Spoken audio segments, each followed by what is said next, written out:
When I asked about the grand opening of my son's hotel, the project I had invested $520,000 in, my daughter-in-law said casually, "Oh, that happened 10 weeks ago. Only close family and friends." My chest tightened. In that moment, I realized the truth to them. I was not a father. I was just an ATM machine. But I quickly regained my composure. I had begun making a plan. I would make sure they would learn a lesson they would never forget. Thanks for joining me today. Please like, subscribe, and comment where you're from. Whether near or far, I wish you abundant health. Quick note, this story is fictional, created for reflection. Names and events are imaginary. Any resemblance to reality is coincidental. Now let's dive into a father's $520,000 lesson about love and accountability. Did you get the invoice I sent last Thursday? No greeting, no, "How are you, Brian?" Just business delivered in the clipped tone of someone checking off a task list. I sat at my kitchen table in Pooler, Georgia, holding a mug of coffee that had gone cold an hour ago. The afternoon light slanted through the window, catching the empty chair across from me. The one where my wife Catherine used to sit every morning. That chair had been empty for 5 years now, ever since the heart attack took her on a Sunday morning. One moment she was laughing, the next she was gone. Catherine would have known what to say to Natalie right now. "I haven't checked my email," I said carefully. "What invoice?" A pause. "Not the thoughtful kind, the impatient kind. For the hotel," Natalie said. "We have some outstanding vendor payments. Christopher thought you'd want to review them before we proceed." Christopher thought. The words landed heavy. My son hadn't called me in 8 weeks. Not for Sunday dinner, not for my birthday, not even a quick text. And now his wife was calling about invoices. I thought back to the day Christopher walked into this kitchen 2.5 years ago, a leather folder under his arm and hope written all over his face. He'd just turned 29, still young enough to believe in second chances. "Dad," he'd said, spreading architectural sketches across this same table. "I found it. Forsyth Manor, a historic building on Bull Street in Savannah. 14 rooms, original details, a courtyard for weddings. It just needs vision and capital." The number he'd landed on was $500,000 to $20,000. Nearly everything I'd saved over 34 years teaching business and economics at Georgia Southern University. But when I looked at my son that afternoon, I didn't see a risky investment. I saw a man who'd struggled for years, finally finding something worth fighting for. So I said yes. I wrote 3 checks over 6 months, $200,000 in May, another $200,000 in August, and $120,000 in November. I transferred the money into an account Christopher set up for renovations, and I didn't ask for a contract. I didn't ask for collateral. I didn't even ask for a formal repayment plan. I can almost hear Catherine's voice. "Brian, you teach due diligence and fiduciary responsibility. Don't you owe yourself the same standard?" But I'd waved away those concerns, real or imagined. This was different, I told myself. This was family. This was trust. This was what fathers did. Maybe that was my first mistake. I'd spent more than 3 decades in lecture halls teaching students about business ethics and risk management.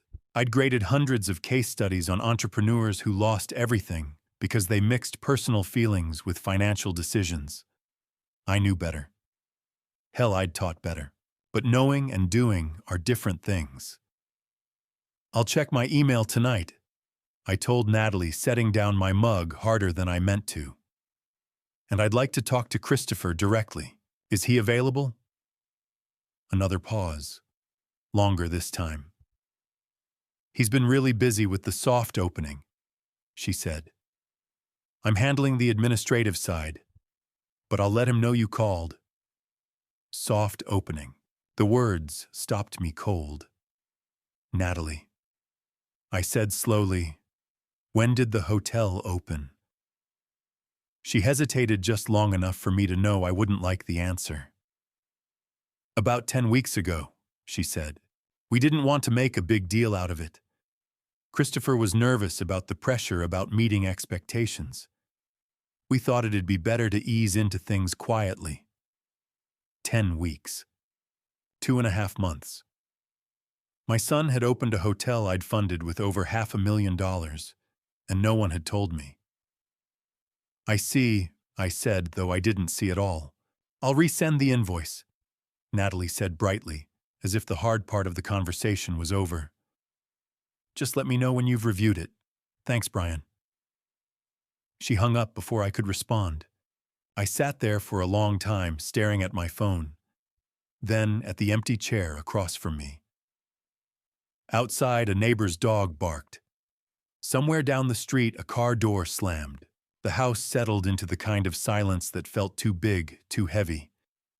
I picked up my coffee mug. The ceramic was cool against my palm, now the liquid inside stone cold.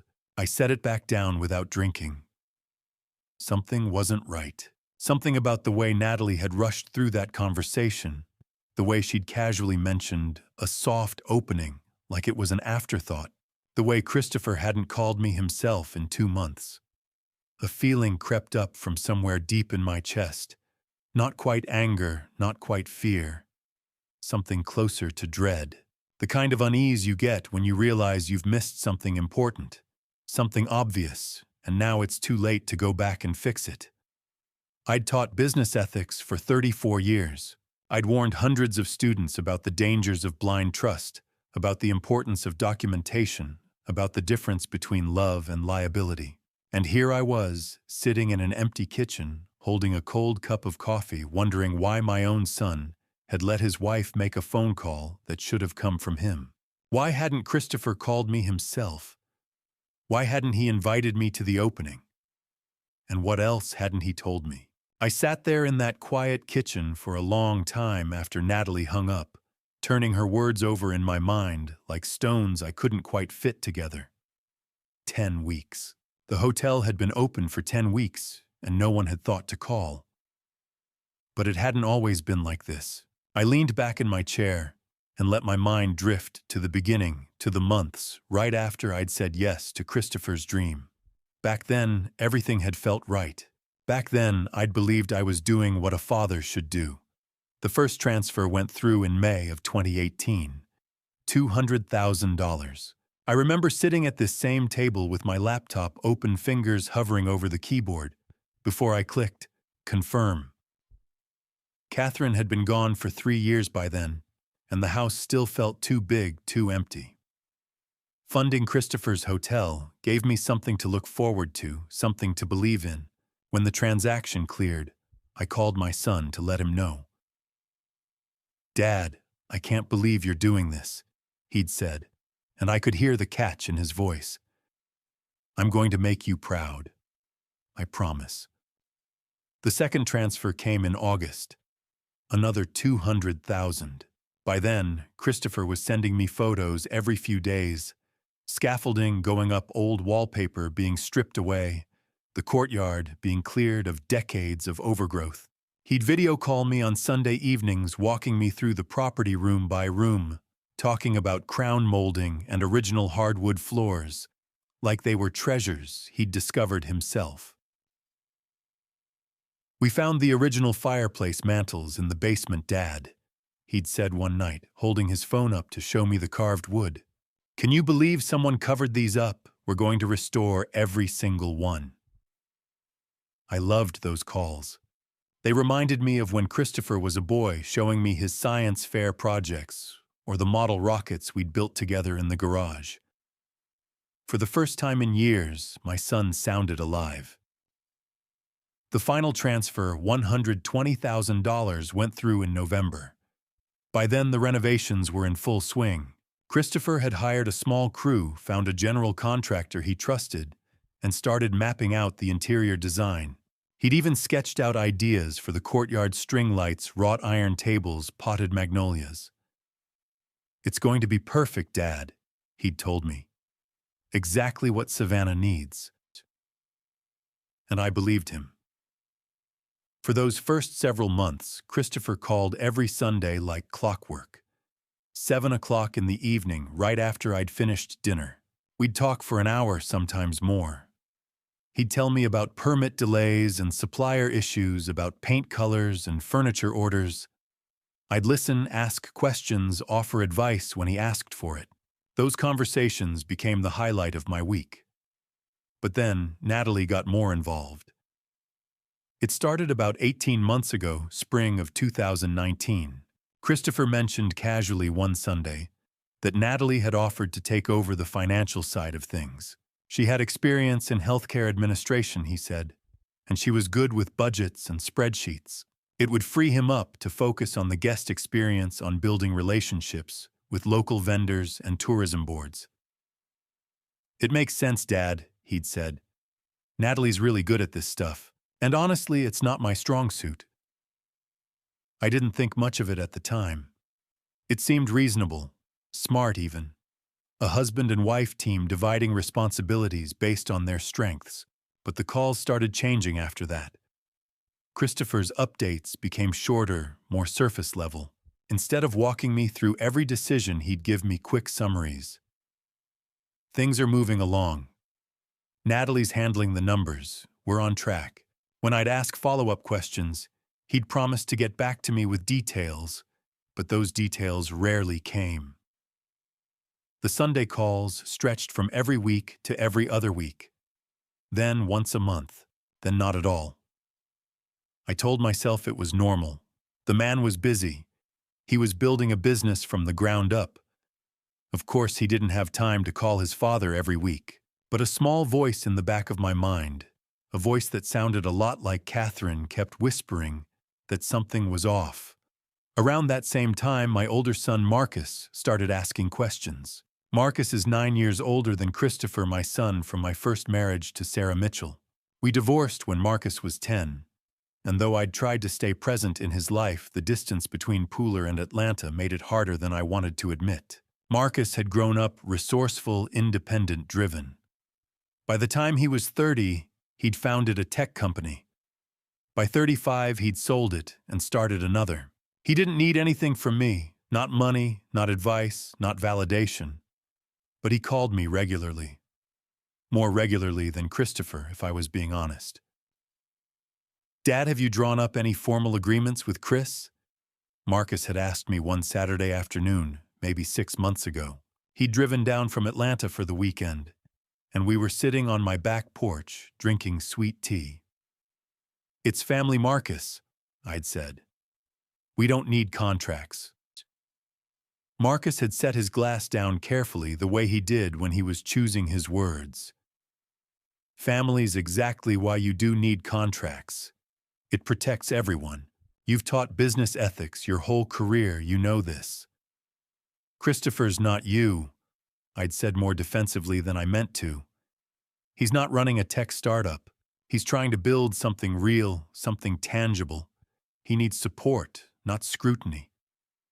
Marcus had looked at me for a long moment, then nodded slowly. "All right, Dad. Just keep an eye on things, okay?" I should have listened to him, because over the past 8 weeks, the silence from Christopher had become absolute. No Sunday calls, no text messages, no photos of the hotel's progress. When I'd try calling, I'd get voicemail.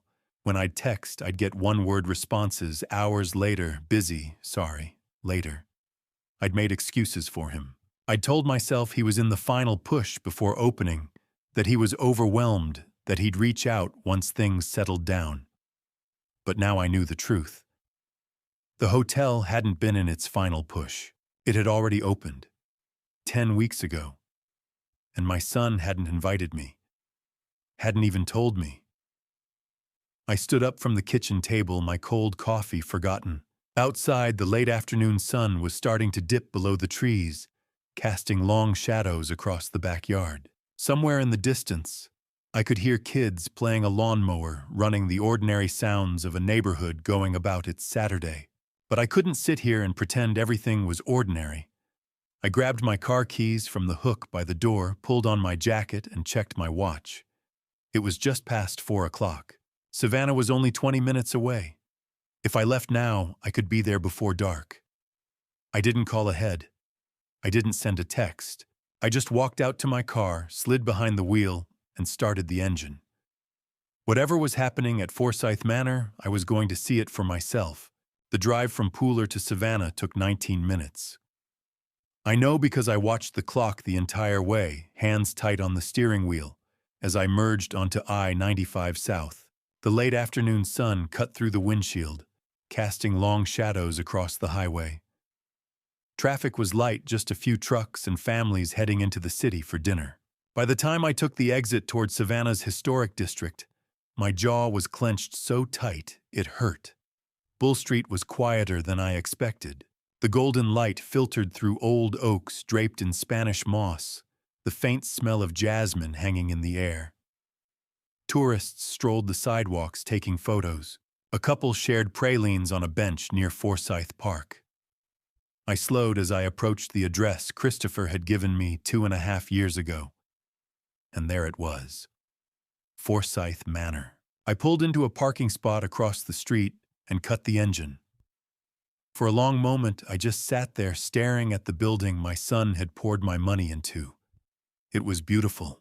3 stories of historic brick-tall windows with fresh white trim, a black iron gate leading into a courtyard. The kind of place that belonged on a postcard.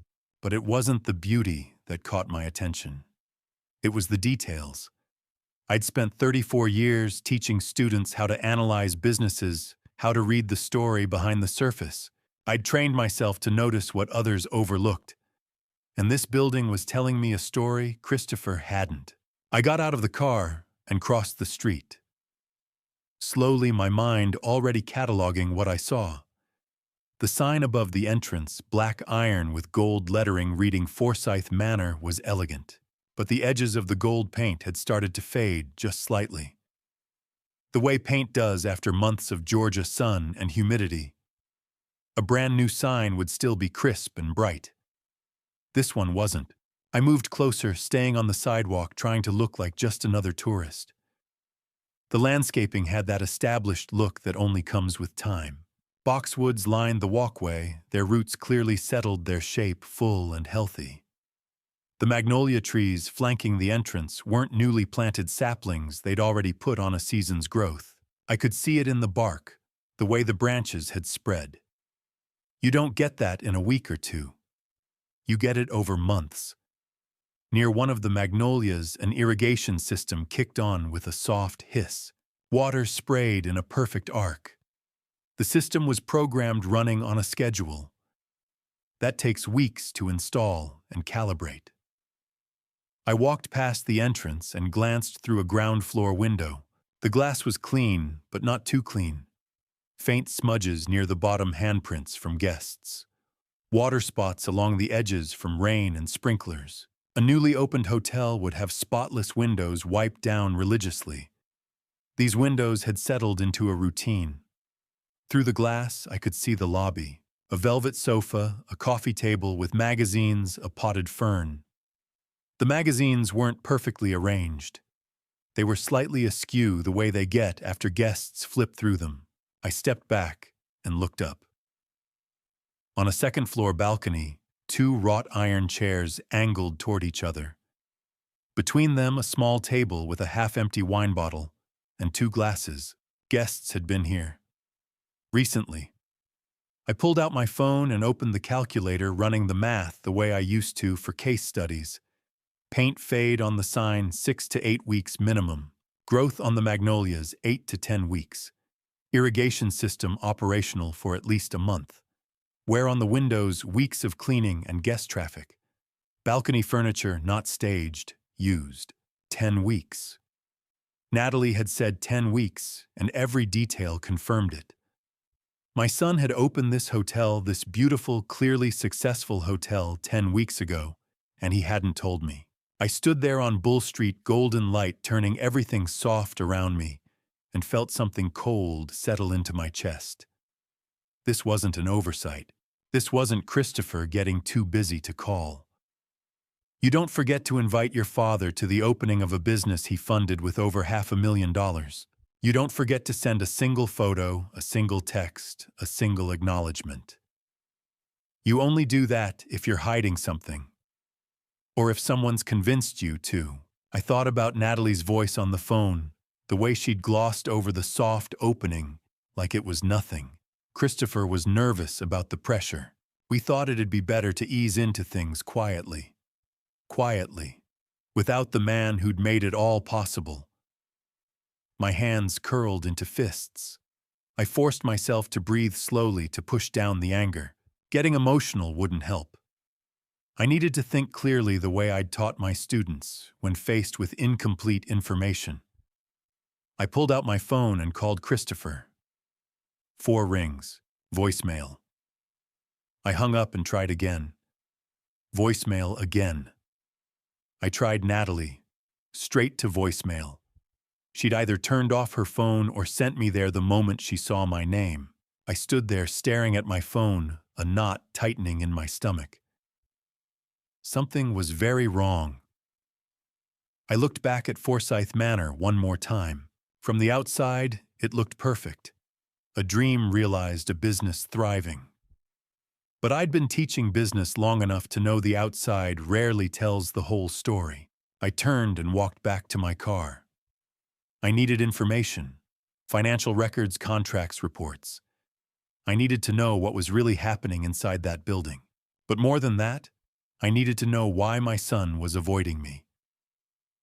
I slid behind the wheel and started the engine. The drive back to Pooler felt longer, the silence heavier. The sun was dipping below the trees, casting everything in shades of orange and purple. By the time I pulled into my driveway, the question had taken root so deeply I could barely think about anything else. What the hell is happening inside those walls? I stared at my phone screen, the notification light blinking at me like an accusation. 2 missed calls. Both from Christopher. The first had come Friday evening at 7:30, right when most people were finishing dinner, winding down for the weekend. A time when any reasonable person would be available to talk. The second came Saturday morning at 9, early enough to catch someone before they started their day, but not so early it would seem desperate. Both times he'd left voicemails. I pressed play on the first one already, knowing I wouldn't like what I heard. "Hey Dad, sorry I missed your call. Things have been crazy here. I'll try you back tomorrow." His voice was flat, rehearsed. The kind of message you leave when you're fulfilling an obligation, not when you actually want to talk. The second voicemail was worse. "Dad, it's me again. Really sorry we keep missing each other. I know we need to talk. I'll call you Sunday, okay?" Sunday. He'd promised Sunday. I glanced at the clock on my desk. 6:15 Sunday evening. My phone had been on fully charged, sitting right next to me all day. And it had been silent. I set the phone down and felt something cold settle in my chest. Those weren't missed calls. Those were strategic calls made at times when Christopher knew, or at least hoped, I wouldn't answer. So he could leave a message and check the box without actually having to talk to me. Catherine would have called it what it was, avoidance. I couldn't wait anymore. I picked up the phone and called Natalie. She answered on the first ring. "Brian, hi." Her voice was bright, almost too bright. I remembered something Catherine used to say when she was principal at Oakwood Elementary. The ones who answer too fast have already prepared their story. "Natalie," I said, keeping my voice level. "I'd like to talk about the hotel." A beat of silence. "Of course," she said smoothly. "What would you like to know?" "You said yesterday the hotel had a soft opening 10 weeks ago. I'm trying to understand why no one told me." "It wasn't really an opening," she said carefully. "More like a trial run. We invited a few friends, some local contacts, just to test our systems. Christopher didn't want to make a big deal out of it." "A trial run," I repeated. "Right. He was worried about disappointing you if something went wrong during the real opening." The explanation sounded reasonable on the surface. But I'd spent the afternoon staring at that hotel, and nothing about it looked like a trial run. "Natalie, I drove to Savannah today," I said. "I saw the hotel." Silence. "The landscaping is established. The irrigation system is running on a schedule. The sign has weathered. That's not a trial run. That's a business that's been operating for months." I heard her inhale slowly. "We've been easing into things," she said. "Building slowly. Christopher wanted everything perfect before inviting family. I funded that hotel with $520,000, I said, hearing the edge creep into my voice. "I think I've earned the right to know when it opens." "You're absolutely right," Natalie said quickly, her tone shifting to something softer, more apologetic. "Christopher should have called. He's just been under so much pressure, Brian. The renovations, the permits, it was a nightmare. And when we finally opened, he was terrified it wouldn't live up to your expectations." So his solution was to say nothing. "He was planning to call you this week. We were going to invite you for dinner, show you everything. He just needed a little more time to build his confidence." I closed my eyes. My son was 32 years old, running a business, managing employees, and apparently still too afraid to call his father. "Is Christopher available now?" I asked. "He's at the hotel. Sunday evenings are our busiest check-in time. But I'll tell him you called. I'm sure he'll reach out tonight. I've been hearing that for 8 weeks." "I know. I'm sorry. I'll make sure he calls tonight. I promise." The finality in her voice told me the conversation was over. "All right," I said. "I'll be waiting." She hung up. I sat there listening to the silence. Outside, a dog barked. A car passed. The house settled around me. I set the phone on my desk and stared at it. 7 o'clock. 8 o'clock. 9 o'clock. By 10, I knew Christopher wasn't calling. My patience was gone. I opened my laptop and pulled up my email account, scrolling back through 2 years of messages about the hotel. Every update Christopher had sent, every photo of renovation progress, every excited message about furniture deliveries and design choices. Then I opened my bank account and pulled up the transaction history. $520,000. 3 transfers. May 2018, August 2018, November 2018. I grabbed a notepad and started writing down every question I couldn't answer. What about operating capital hotels need more than renovation money? Who's listed on the ownership documents? What's the actual financial structure? Why is Natalie the only one returning my calls? The list kept growing. I stared at the screen, at the numbers, at the unanswered questions piling up in front of me. I'd taught business ethics for 34 years. I'd warned hundreds of students about the dangers of investing without documentation, about mixing family and finance, about the importance of contracts and oversight. And I'd done none of it. I needed help. Real help. Someone who could look at this situation objectively and tell me what I was missing. I needed an expert. The laptop screen cast a pale blue glow across my desk, the only light in the study as midnight crept closer. I'd been sitting here for over an hour, scrolling through 2 years of emails, clicking through attachments, opening spreadsheets I should have reviewed months ago. The more I looked, the worse it got. I'd told myself there had to be something, some formal agreement I'd forgotten about, some contract, buried in an email thread, some piece of documentation that would make me feel less like a fool. But there was nothing. Just friendly exchanges, excited updates from Christopher about paint colors and furniture deliveries, photos of renovation progress, budget estimates that looked professional on the surface but had no legal weight behind them. Not a single signed contract. Not a single formal investment agreement. Not even a promissory note outlining repayment terms. I leaned back in my chair and rubbed my eyes. 34 years of teaching business students about the importance of documentation, and I'd handed over $500,000 on nothing but trust and a handshake. I opened my bank statements next, going line by line through the hotel-related transactions. The three big transfers I already knew about: $200,000, $200,000, $120,000. But as I kept scrolling, something else caught my eye. Starting about a year ago, there were regular payments going out. Smaller amounts, but consistent. Every month, like clockwork. $3,200, $3,200, $3,200.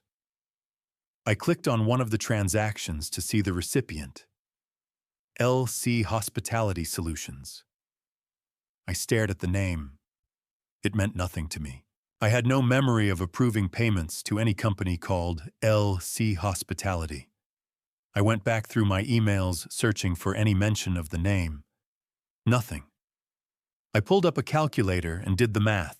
12 months of payments at $3,200 each. That was $38,400.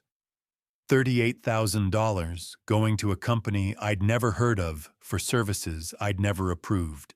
My hands were shaking as I picked up my phone. It was almost 11:30 at night, but I didn't care. I scrolled to Marcus's number and hit call. He answered on the third ring, his voice alert despite the late hour. "Dad, what's wrong?" "I need your help," I said. I heard movement on his end, probably sitting up in bed. "What happened?" I told him everything.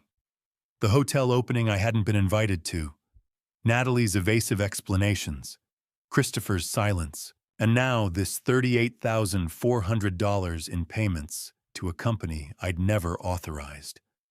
Marcus was quiet for a moment after I finished. Then he said, "You need a forensic accountant." "I need to know what's going on in that hotel," I said. "Dad, listen to me. Don't try to investigate this yourself. You're too close to it. You need someone who can look at the books objectively. Someone who knows how to spot financial irregularities. I can give you a name, Kenneth Gray. He's retired, but he still takes on private cases. He's the best." "I also need a lawyer," I said. "Do you still talk to Howard Mills?" "Occasionally." "Why, call him tomorrow. Show him what you found. If there's money disappearing, you need to know where it's going and whether you have any legal recourse." I nodded, even though he couldn't see me. "Okay. Dad." Marcus said, his voice softer now. "I know this is hard, but whatever you find out, you need to be prepared for it." "I know." "Do you—" I didn't answer, because I wasn't sure I did. Monday morning, I called Howard Mills before I'd even finished my first cup of coffee. "Brian," he said, when he answered, his voice warm and gravelly. "It's been too long. How are you?" "I need your advice," I said. "Can we meet?"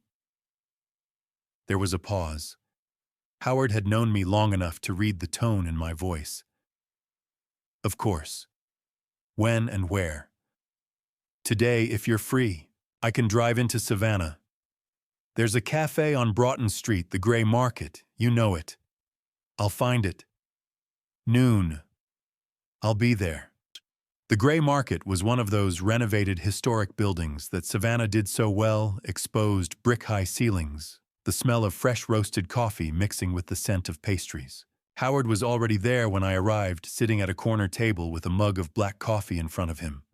He stood when he saw me and we shook hands. At 70, Howard still had the bearing of the corporate attorney he'd been for 40 years. Sharp eyes, firm handshake, the kind of presence that made people sit up straighter. "You look tired," he said as we sat down. "I've had a rough weekend." "Tell me." So I did.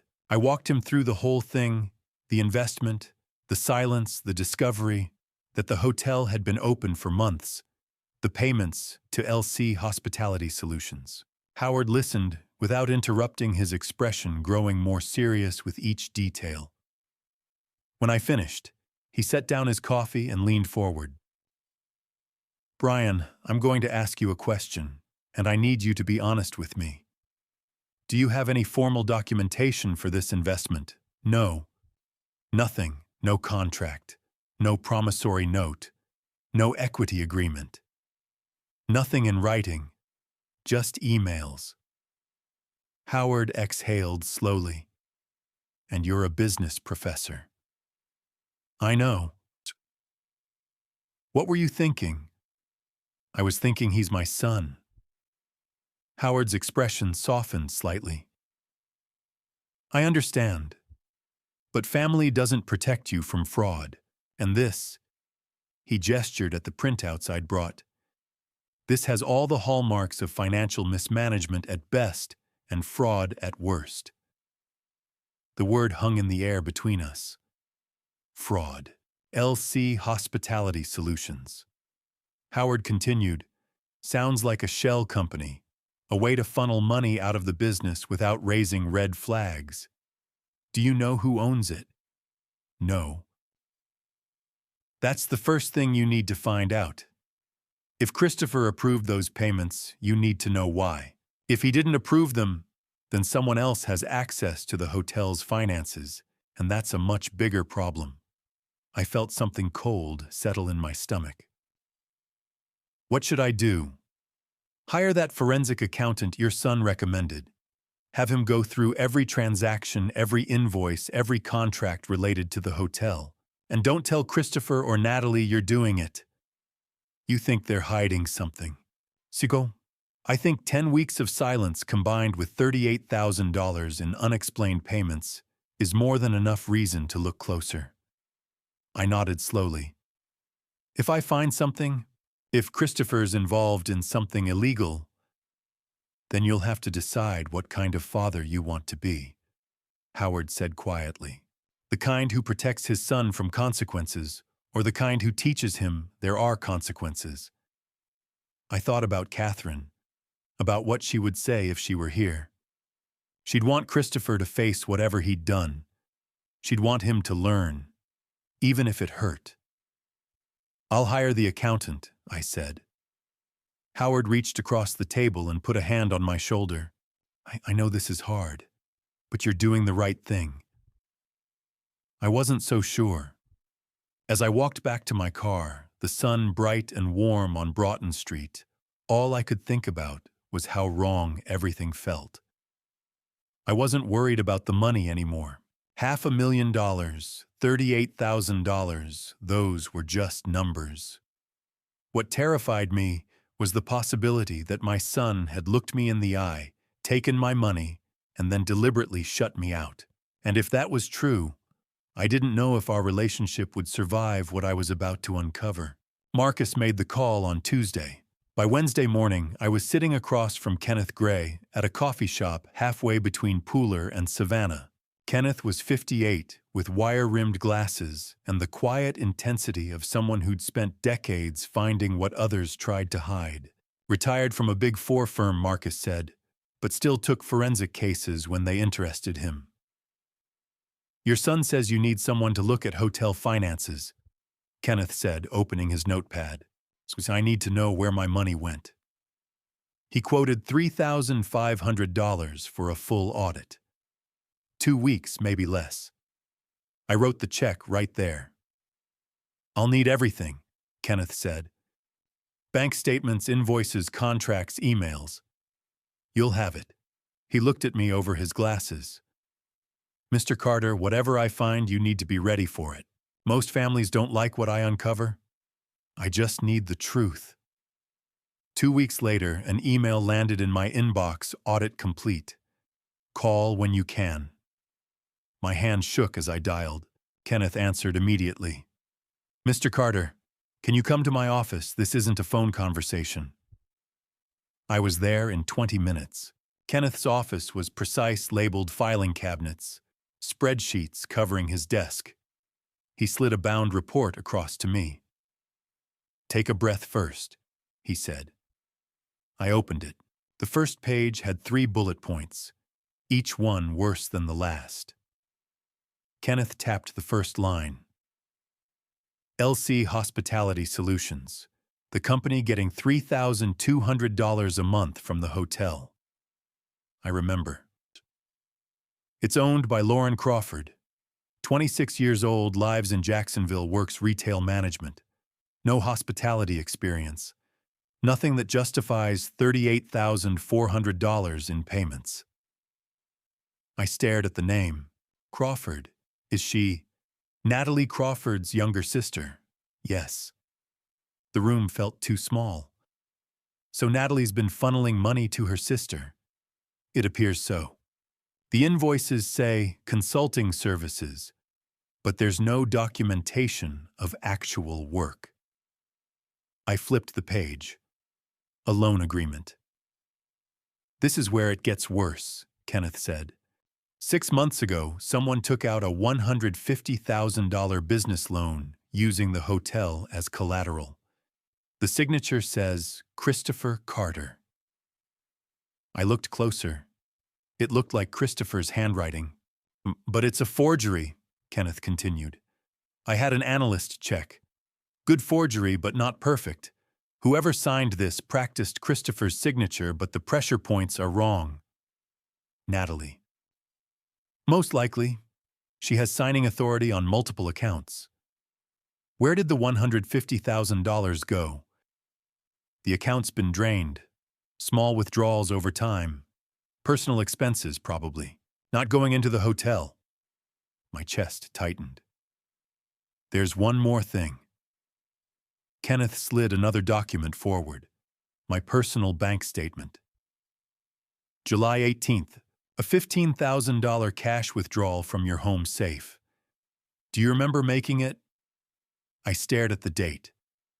July 18th. I'd been at the grocery store. No, I said. I didn't take that. Then someone else did. Someone with access to your home and your safe combination. Christopher. I'd given him a spare key years ago. And the safe combination, I'd written it down once, kept it in my desk drawer. He'd been in my study dozens of times. I can't prove who took it, Kenneth said gently. But the timing's suspicious. 3 days after the hotel opened. If your son needed cash. He didn't finish. He didn't have to. I drove home in a fog. When I pulled into my driveway, I sat there staring at the house. Then I called Marcus. Dad, what happened? Kenneth finished. And I told him everything. The payments to Lauren, the forged loan, the missing $15,000. When I mentioned the safe, Marcus went quiet. Dad, he said carefully, remember the security system I installed 6 months ago? I'd forgotten. Motion cameras at the doors and hallway. The footage saves to the cloud, Marcus said. Keeps recordings for a year. If someone was in your house July 18th, I was already at my laptop logging into the system. I pulled up July 18th, scrolled to midday, 12:47 p.m. The hallway camera caught everything. The front door opening. Christopher stepping inside, glancing around. Walking toward my study. The study camera showed him going straight to the safe, kneeling, entering the combination without hesitation.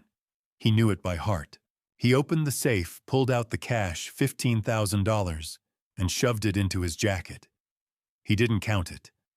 Just took it and left. 3 minutes, start to finish. I sat there staring at the frozen frame long after it ended, my hands shaking. My son had stolen from me. Not in desperation, not as a last resort. He'd planned it. Waited until I was gone, used the key I'd trusted him with, and then avoided my calls for 2 months. The numbers in Kenneth's report: $38,400, $150,000, $15,000. They were devastating. They represented betrayal, fraud, everything I'd taught students not to do for 34 years. But watching my son walk into my home and steal from me, that hurt in a way no dollar amount ever could. I closed the laptop and sat in the dark. My heart felt like it was breaking. Through Howard's connections, I got my hands on a copy of the Forsyth Manor lease agreement. He'd called in a favor with someone at the property management firm, one of those quiet, professional courtesies that attorneys build over decades. By Thursday afternoon, a 43-page PDF sat in my inbox. I poured myself a cup of coffee and settled in to read every word. The lease was for 15 years. Bull Street Historic District, Savannah. Monthly rent starting at $8,500 with annual increases tied to inflation. Standard commercial terms. For the most part, maintenance responsibilities, insurance requirements, permitted use of the property. But when I reached page 37, my coffee went cold in my hand. Personal guarantee clause. In the event of default, breach of contract, or business failure, the lessee, Christopher Michael Carter, agreed to personal liability for all outstanding rent damages and associated costs for the remainder of the lease term. I pulled up my calculator and started doing the math. If the hotel failed today, Christopher would be personally responsible for every remaining lease payment. 12.5 years, at an average of $9,000 per month, accounting for the inflation adjustments already written into the contract. That came to over $1.3 million. $1.3 million that Christopher would owe. Not the business, not an LLC. Him, personally. And with Natalie's fraudulent $150,000 loan and the $38,400 she'd siphoned to her sister, the hotel was already hemorrhaging money it couldn't afford to lose. If this business collapsed, my son wouldn't just lose his dream. He'd be financially ruined for decades, possibly the rest of his life. I sat back in my chair and stared at the screen, my chest tight. Christopher had signed this. He'd put his name, his entire financial future on the line for a business he wasn't even properly managing. Or maybe he had no idea what kind of trap he'd walked into. Maybe Natalie had handled the paperwork and he'd signed without reading it carefully. Either way, he was in danger. Real danger. And he'd been too afraid or too ashamed to tell me. I spent the rest of that afternoon organizing everything into a single folder. Kenneth Gray's audit report went in first 40 pages of financial analysis with highlighted sections marking every suspicious payment, every irregularity, every red flag. Then I added printed copies of my bank statements showing the $38,400 in payments to LC Hospitality Solutions. The fraudulent loan documents with Christopher's forged signature. The lease agreement with its devastating personal guarantee clause. And finally, the security footage. I copied it to a flash drive, labeled it with the date and timestamp July 18th, 12:47 p.m., and tucked it into the folder's inner pocket. This was my evidence, everything I needed to prove what had been happening behind my back. But as I zipped the folder closed, something twisted deep in my chest. I'd spent 34 years teaching business ethics. I'd stood in front of lecture halls and told students about accountability, about transparency, about the consequences of financial fraud. I'd used case studies from Enron, WorldCom, Bernie Madoff, examples of people who'd lied, stolen, and destroyed lives. And I'd always told them the same thing: there are no exceptions. If you break the rules, you face the consequences. I'd believed it then. I still believed it now. But those case studies weren't my son. I thought about Catherine, about what she would tell me to do if she were sitting next to me right now. She'd been a school principal for 20 years. She'd dealt with hundreds of disciplinary cases, students who cheated, who stole, who lied to teachers and parents. And she'd held every single one of them accountable. No exceptions. No special treatment. But I also remembered how she'd come home after those meetings, exhausted and heartbroken, her eyes red from tears she wouldn't let the students see. "It's not about being cruel," she'd said to me once after suspending a student she'd mentored since 6th grade. "It's about loving them enough to let them learn, even when it hurts you more than it hurts them." I understood now. because this hurt more than anything I'd ever done.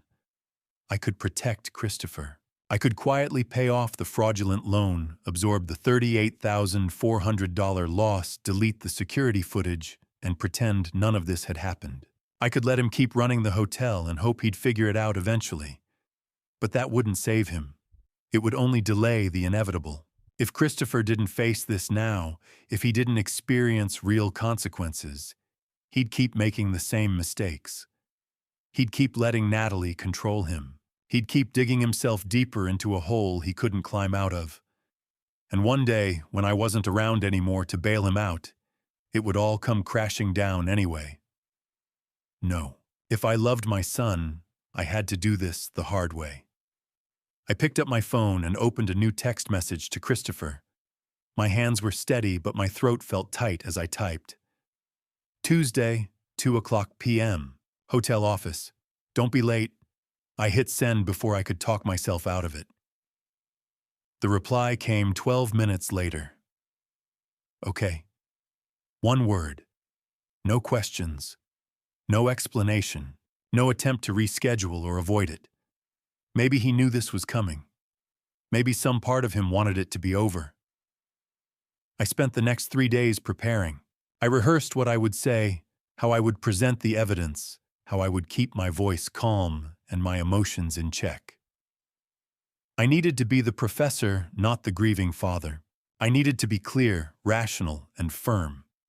But when Tuesday morning arrived, I couldn't eat breakfast. My coffee tasted like ash. My hands shook when I tried to tie my shoes. At 1:30, I picked up my briefcase, double-checked that all the documents were inside, that the flash drive was secure, and walked out to my car. I loaded the briefcase onto the passenger seat, started the engine, and pulled out of the driveway. The drive to Savannah felt like driving toward the edge of a cliff. Every mile brought me closer to the moment I'd been dreading, the conversation that would change everything between us. I drove with my heart heavy as stone in my chest, cold and impossibly painful, weighing me down with every breath. At 2:15 on Tuesday afternoon, I pushed open the door to the back office at Forsyth Manor. The room was smaller than I expected, just big enough for a desk, a couple of chairs, and a filing cabinet tucked into the corner. Afternoon light filtered through a single window, casting long shadows across the worn hardwood floor. Christopher was already there, sitting on the edge of a chair, like he was waiting for a doctor to deliver bad news. His face was pale, his eyes rimmed with exhaustion. He looked like he hadn't slept in days. Natalie sat next to him, her posture rigid, her expression carefully controlled. She had the look of someone who'd prepared for this meeting, who'd rehearsed what she was going to say and how she was going to say it. She nodded at me when I walked in. "Brian, thanks for coming." I didn't return the greeting. I just set my briefcase on the desk and sat down across from them. Christopher cleared his throat. "Dad, I held up a hand. "Let me go first." He closed his mouth and looked down at his hands. I opened the briefcase slowly, letting the sound of the latches fill the silence. Then I pulled out the first document, a stack of invoices bound together with a paperclip. LC Hospitality Solutions, I said, setting the papers on the desk between us. Does that name mean anything to you, Christopher?" He frowned and leaned forward, scanning the top page. I think so. It's one of our vendors, right? For consulting services." "Consulting services," I repeated. "And who approved these payments?" Christopher glanced at Natalie. "I'm not sure. Natalie handles most of the financial approvals." "Right." I tapped the top invoice. "According to these records, the hotel has paid LC Hospitality Solutions $3,200 every month for the past year. That's $38,400 total."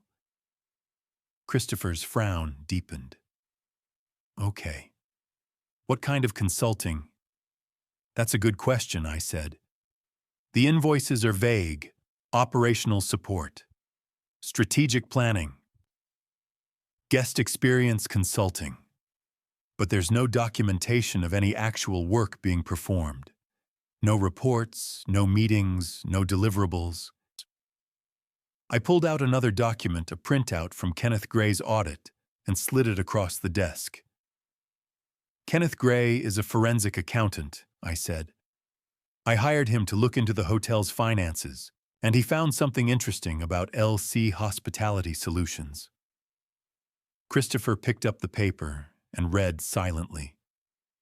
Then his face went even paler. This says LC Hospitality is owned by Lauren Crawford. That's right, I said. Lauren Crawford, age 26, lives in Jacksonville, Florida, works in retail management. No hospitality experience whatsoever. Christopher looked up at Natalie, confusion written all over his face. Lauren, your sister, Lauren. Natalie's expression didn't change, but I saw her jaw tighten. So let me make sure I understand. I continued, keeping my voice level. Your wife has been paying her sister $3,200 a month, nearly $40,000 over the past year, for consulting services that don't appear to exist, and you had no idea. Christopher set the paper down and looked at Natalie. Natalie, what is this? She didn't answer right away. She was staring at the invoice like she was trying to decide which story to tell, but I wasn't done. I reached into the briefcase again and pulled out the next document. The loan agreement. The one with Christopher's forged signature. I set it on the desk with more force than necessary. The sound echoed in the small room. And then there's this, I said. Christopher picked it up slowly. His eyes moved across the page, taking in the terms, the amount, the collateral listed. A business loan, he said quietly, for $150,000.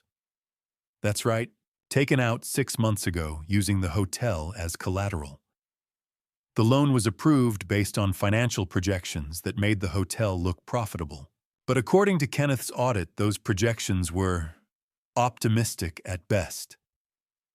Christopher's hands were shaking now. I don't remember signing this. Look at the signature line, I said. He did. And I watched his face as recognition dawned, then confusion, then something darker. This, his voice cracked. This isn't my signature. The room went very quiet. Oh, what? Natalie said, but her voice sounded hollow. Christopher held the paper up, his hands trembling. This is supposed to be my signature, but it's not. The loops are wrong. The angle's off.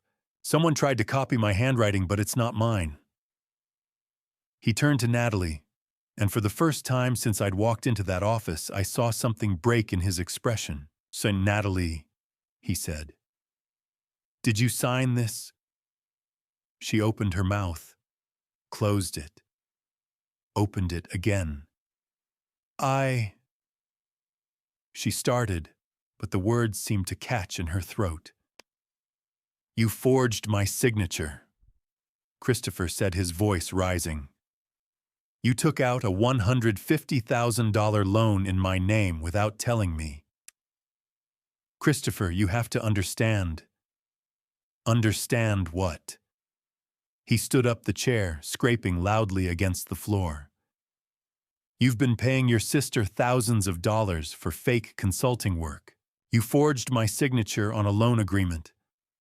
What else have you done? Natalie looked at me, then back at Christopher. For the first time since I'd arrived, her carefully constructed composure cracked. Her face had gone pale, her hands clenched into fists in her lap. It's not what it looks like, she said, but even she didn't sound convinced. I leaned forward and looked directly at my son. Christopher, I said quietly. Sit down. He hesitated, then sank back into his chair. The payments to your wife's sister, I said. The forged loan. Those are just the beginning of what's been happening while you've been avoiding my calls for 2 months. Christopher looked at me, his eyes wide and confused and terrified. "What do you mean?" he whispered. I didn't answer. I just reached for the briefcase again.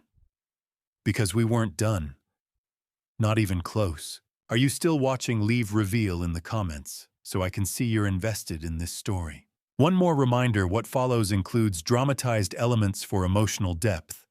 Not everything is literal fact. If that's not your preference, you're welcome to close the video. But for those staying, brace yourself. The confrontation is only halfway done. "And there's this," I said. I pulled an iPad from the briefcase and set it on the desk facing them. My hands were steady, but my chest felt tight. Christopher and Natalie both stared at the device. Neither of them said anything. I tapped the screen and pulled up the video file. The timestamp read July 18th, 12:47 p.m. 6 months ago. I said quietly, "Marcus installed a security camera system at my house. Motion activated. Saves everything to the cloud." I pressed play. The footage was crystal clear. The hallway outside my study. The front door opening. And then Christopher stepping inside, glancing around like he was checking to make sure no one was home. He walked down the hall, disappeared into my study. The angle switched to the study camera. Christopher went straight to the safe, knelt down, entered the combination without hesitation. The safe door swung open. He reached inside and pulled out a stack of bills. $15,000 in cash. Emergency money I kept there for exactly that emergencies. He shoved it into his jacket pocket, closed the safe, stood up, walked out. 3 minutes start to finish. I stopped the video and looked up. Christopher's face had gone from pale to gray. His mouth was open, his eyes wide and glassy. He was staring at the iPad like it was showing him something impossible. "Dad, His voice cracked. "I can explain." "Can you?" I said. And then he broke. It wasn't a quiet thing. It was a full collapse. His face crumpled, his shoulders shook, and he put his head in his hands and started to sob. Deep, wrenching sobs that sounded like they were being torn out of him. Natalie reached toward him, but he flinched away from her touch. "I'm sorry." Christopher choked out between sobs. "Dad, I'm so sorry. I didn't know what else to do." I sat there watching my son fall apart, and I felt something twist in my chest. Part of me wanted to reach across the desk and tell him it was okay, that we'd figure it out, that I forgave him. But I didn't. Because it wasn't okay, and I needed to hear the truth. "Why?" I asked quietly. Christopher wiped his eyes with the back of his hand, but the tears kept coming. I owed money, a lot of money." "To who?" He took a shaky breath. "I started playing poker online a couple years ago, just for fun at first. Small stakes. But then I started winning and I thought I was good at it." His voice broke again. "But I wasn't. I kept losing, and I kept betting more, trying to win it back. And then I started going to casinos on the weekends when I told you I was working on the hotel." I felt something cold settle in my stomach. "How much?" I asked. $35,000. Christopher whispered. The number hung in the air. "And when the hotel opened," he continued, his voice barely audible, "I couldn't pay. I'd put everything into the renovations. I didn't have anything left. So I went to people who loan money. The kind of people who don't care if you can't pay. Loan sharks. They gave me 2 weeks," Christopher said. 2 weeks to come up with 15,000, or they said they'd come after the hotel, after Natalie. They knew where we lived, Dad. They knew everything." He was shaking now, his whole body trembling. "So I waited until you went to the grocery store," he said. "I used the spare key you gave me years ago. I knew the safe combination because I'd seen you write it down once. And I took the money." He looked up at me, his face streaked with tears. "I told myself I'd pay you back. I swear I was going to pay you back. But then everything with the hotel got so complicated, and Natalie was handling all the finances, and I couldn't face telling you what I'd done. So instead, you avoided my calls for 2 months," I said. "Yes." His voice was barely a whisper. I looked at Natalie. She was sitting perfectly still, staring at Christopher like she'd never seen him before. "Did you know about this?" I asked her. She shook her head slowly. "No, I had no idea he—" She trailed off. "About the poker," I pressed. "About the loan sharks." "I knew he gambled sometimes," Natalie said quietly. "But I didn't know it was that bad, and I definitely didn't know he'd stolen from you." There was something in her voice, not quite disgust, but close to it. Like she was seeing Christopher as something less than she'd thought he was, and maybe he was seeing her the same way now. Because when he looked at her, his expression shifted from shame to something harder. "You don't get to judge me," Christopher said, his voice raw. "You've been paying your sister $40,000 for fake work. You forged my signature on a loan." "That's different," Natalie snapped. "How?" Christopher shot back. "How is that different?" "Because I was trying to protect this business." Natalie's voice rose. "Your father gave you $500,000, and you were running it into the ground. Someone had to take control. Someone had to make the hard decisions. By stealing. By doing what needed to be done while you were too busy feeling sorry for yourself." "Enough," I said. They both fell silent. I stood up slowly. My legs felt unsteady, but I kept my voice level. "Here's what I see," I said. "Natalie, you've been funneling hotel money to your family. You forged Christopher's signature on a loan agreement. You've been manipulating the finances of a business I funded, and you've been lying about it for months." I turned to Christopher. "And you," I said, "stole $15,000 from your own father. You avoided my calls. You let your wife take over your business while you gambled away money you didn't have. You've been hiding and lying and making one bad decision after another." Christopher's face was red and blotchy from crying, but he didn't look away. "You're both responsible," I said. "Natalie for fraud, Christopher for theft and negligence. And together, you've put this hotel and Christopher's entire financial future in jeopardy." I picked up the lease agreement and held it up. "Do you understand what this means?" I asked Christopher.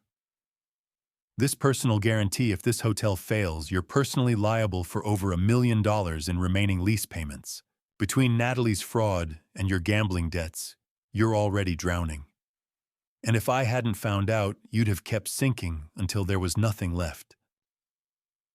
Christopher's hands were shaking in his lap. I set the lease down and looked at both of them. "You've both betrayed my trust," I said, my voice cold and steady. "Starting right now, I'm taking over this hotel." By 4:15 that afternoon, the office felt like it had shrunk. The air was thick with tension, the kind that makes it hard to breathe. Christopher sat slumped in his chair, his face still red and blotchy from crying. Natalie sat rigid beside him, her arms crossed, her jaw set. I remained standing. I needed the height, the authority. I needed them to understand that this wasn't a negotiation. "Here's what's going to happen," I said. Neither of them spoke. "Effective immediately, the ownership structure of this hotel is changing. I'm taking a 75% stake. That reflects my original investment of $520,000, plus the losses I've absorbed, your sister's fraudulent payments, the forged loan, the money Christopher stole from me. Natalie opened her mouth to protest, but I held up a hand. I'm not finished. She closed her mouth, her eyes flashing with anger. Christopher, I continued, you'll retain a 25% stake, but it comes with no voting rights and no management authority. You are a minority shareholder with no operational control. Do you understand? Christopher nodded slowly, not meeting my eyes. Which brings me to your options, I said. You have two choices and you need to make one right now. I walked around the desk and stood directly in front of him. Option A. You sell me your 25% stake for $50,000. You walk away from this hotel from Savannah and you start over somewhere else, alone, with no debt hanging over your head from me, but also no safety net. You'd be truly on your own. Christopher's hands trembled in his lap. Option B. I said, you stay, but you don't stay as the owner or the manager. You stay as an employee. You'll start at the front desk working the night shift, 11 p.m. to 7 a.m. $15 an hour. You'll answer phones, check in late arrivals, handle guest complaints, and you'll do it until I decide you've earned the right to move up. I let that sink in. If you stay, I continued, it won't be easy. The staff will know what happened. They'll know you're my son, and they'll know you're starting at the bottom. Some of them will respect it. Some won't. You'll have to prove yourself every single day. Christopher looked up at me, his eyes red-rimmed. How long? As long as it takes, I said. Could be 6 months, could be 2 years. That depends entirely on you. And after that? He asked quietly. After that, if you've proven yourself, we'll talk about giving you real responsibility again. Management training. A path back to leadership, but only if you earn it. The room was silent except for the ticking of a clock on the wall. So what's it going to be? I asked. Option A or option B? Christopher closed his eyes. I watched him take a long, shaky breath. When he opened his eyes again, there was something different in them. Not hope exactly, but maybe the beginning of it. Option B, he said. I'll stay. Christopher, no. Natalie's voice was sharp. You can't be serious? You're going to work the front desk at your own hotel. It's not my hotel anymore, Christopher said quietly. It's Dad's hotel, and he's right. I need to start over. This is insane, Natalie said, standing up. Brian, you can't do this. Christopher is your son. Which is exactly why I'm doing it, I said. She turned to Christopher. If you do this, you're throwing away everything we built. We didn't build anything. Christopher said, his voice harder now. You stole from my father. You forged my signature. And I stole money and gambled it away. We destroyed this before it even had a chance. So that's it, Natalie said. You're just going to let him humiliate you. He's not humiliating me, Christopher said. He's giving me a second chance, which is more than I deserve. Natalie stared at him like she didn't recognize him. You're weak, she said. You've always been weak. I should have known you'd cave the moment things got hard. That's enough, a voice said from the doorway. We all turned. Marcus stood there leaning against the doorframe, his arms crossed. He was wearing jeans and a button-down shirt, looking calm and steady in a way that made the chaos in the room feel even sharper by contrast. Marcus, I said, how long have you been here? Since this morning, he said, stepping into the room. I drove down early. Figured you might need backup. He looked at Natalie, his expression cool and unreadable. You're done here, he said. Pack your things and go. Excuse me, Natalie said. You heard me, Marcus said. You manipulated my brother. You defrauded my father. And now you're standing here calling Christopher weak because he's trying to do the right thing for once in his life. He took a step closer to her. So here's what's going to happen, Marcus continued. You're going to leave this office. You're going to leave this hotel. And you're going to stay away from my family. This isn't your business, Natalie snapped. It became my business the moment you started stealing from my father, Marcus said. His voice was quiet, but there was steel underneath it. Now get out. Natalie looked at Christopher, waiting for him to defend her. But Christopher just sat there, staring at his hands.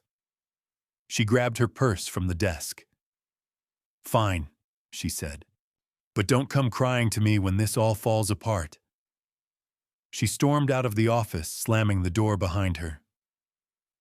The three of us, me, Christopher, and Marcus, stood in the sudden silence. Then Marcus walked over to Christopher and held out his hand. Christopher looked up at him, confused. Stand up, Marcus said. Christopher did.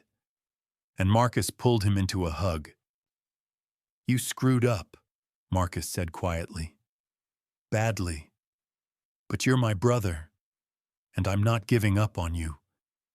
Christopher's shoulders started shaking again, but this time he didn't pull away. He just stood there and let Marcus hold him. I watched them and felt something tight in my chest finally begin to loosen. Just a little. When they finally broke apart, Marcus looked at me. So, he said. What's the plan? I pulled out a chair and sat down. The plan is we figure out how to save this hotel and how to save Christopher in the process. Marcus nodded and took a seat. Christopher hesitated, then sat down too. The three of us sat there in that small office surrounded by evidence of fraud and theft and broken trust. Outside, the hotel was still running guests, checking in staff, working their shifts, the business continuing on like nothing had happened. But everything had happened, and now we had to pick up the pieces. It wasn't going to be easy. It was going to be painful and slow and exhausting.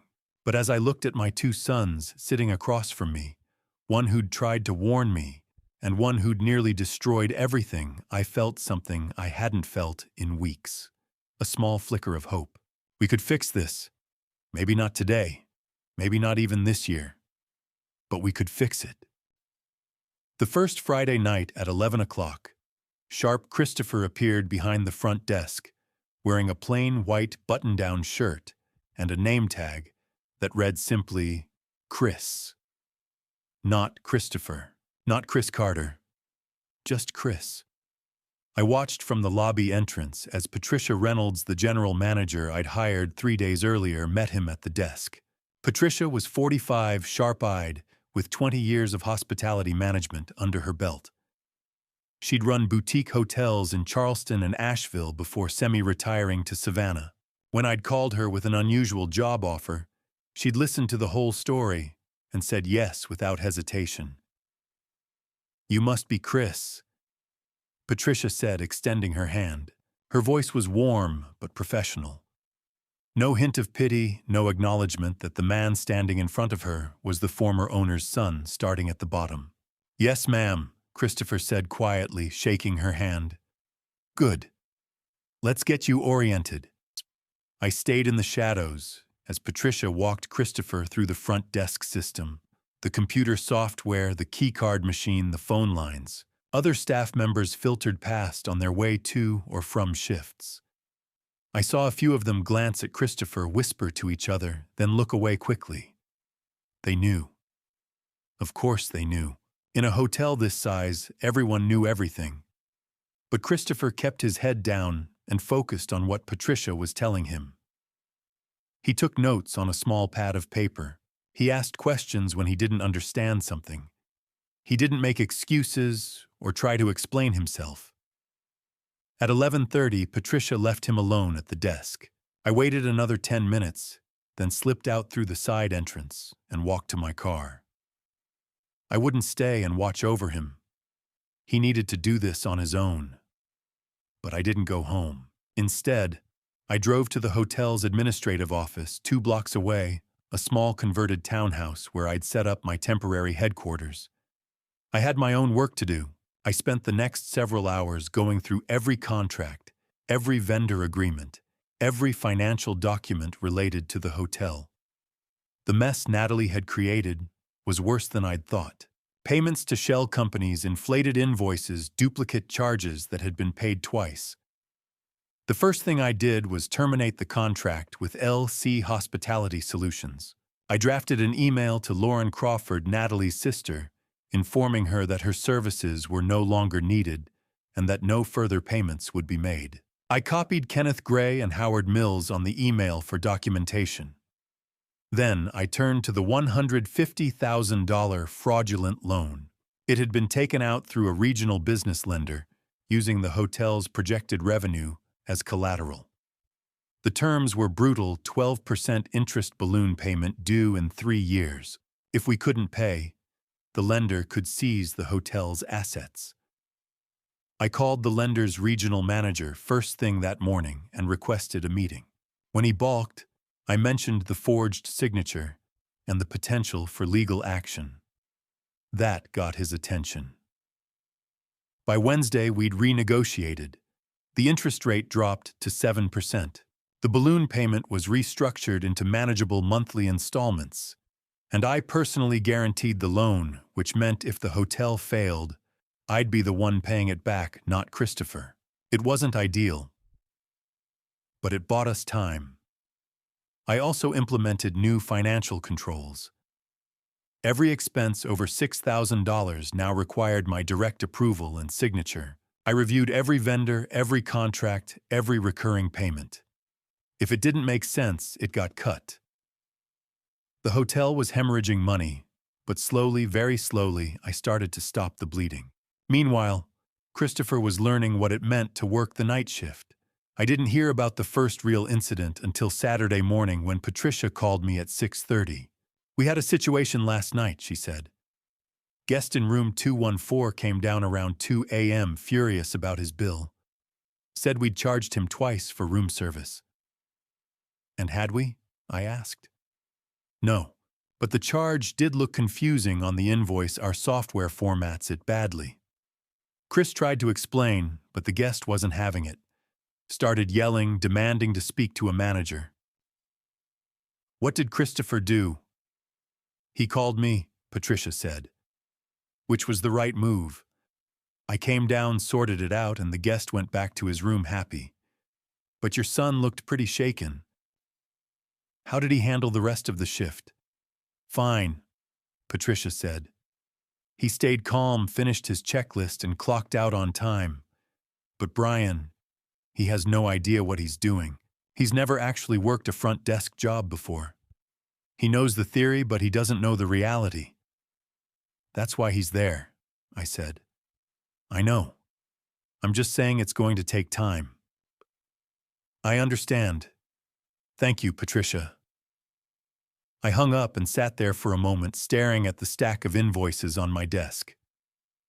Christopher had spent 2.5 years thinking he was running a hotel, but he'd never checked in.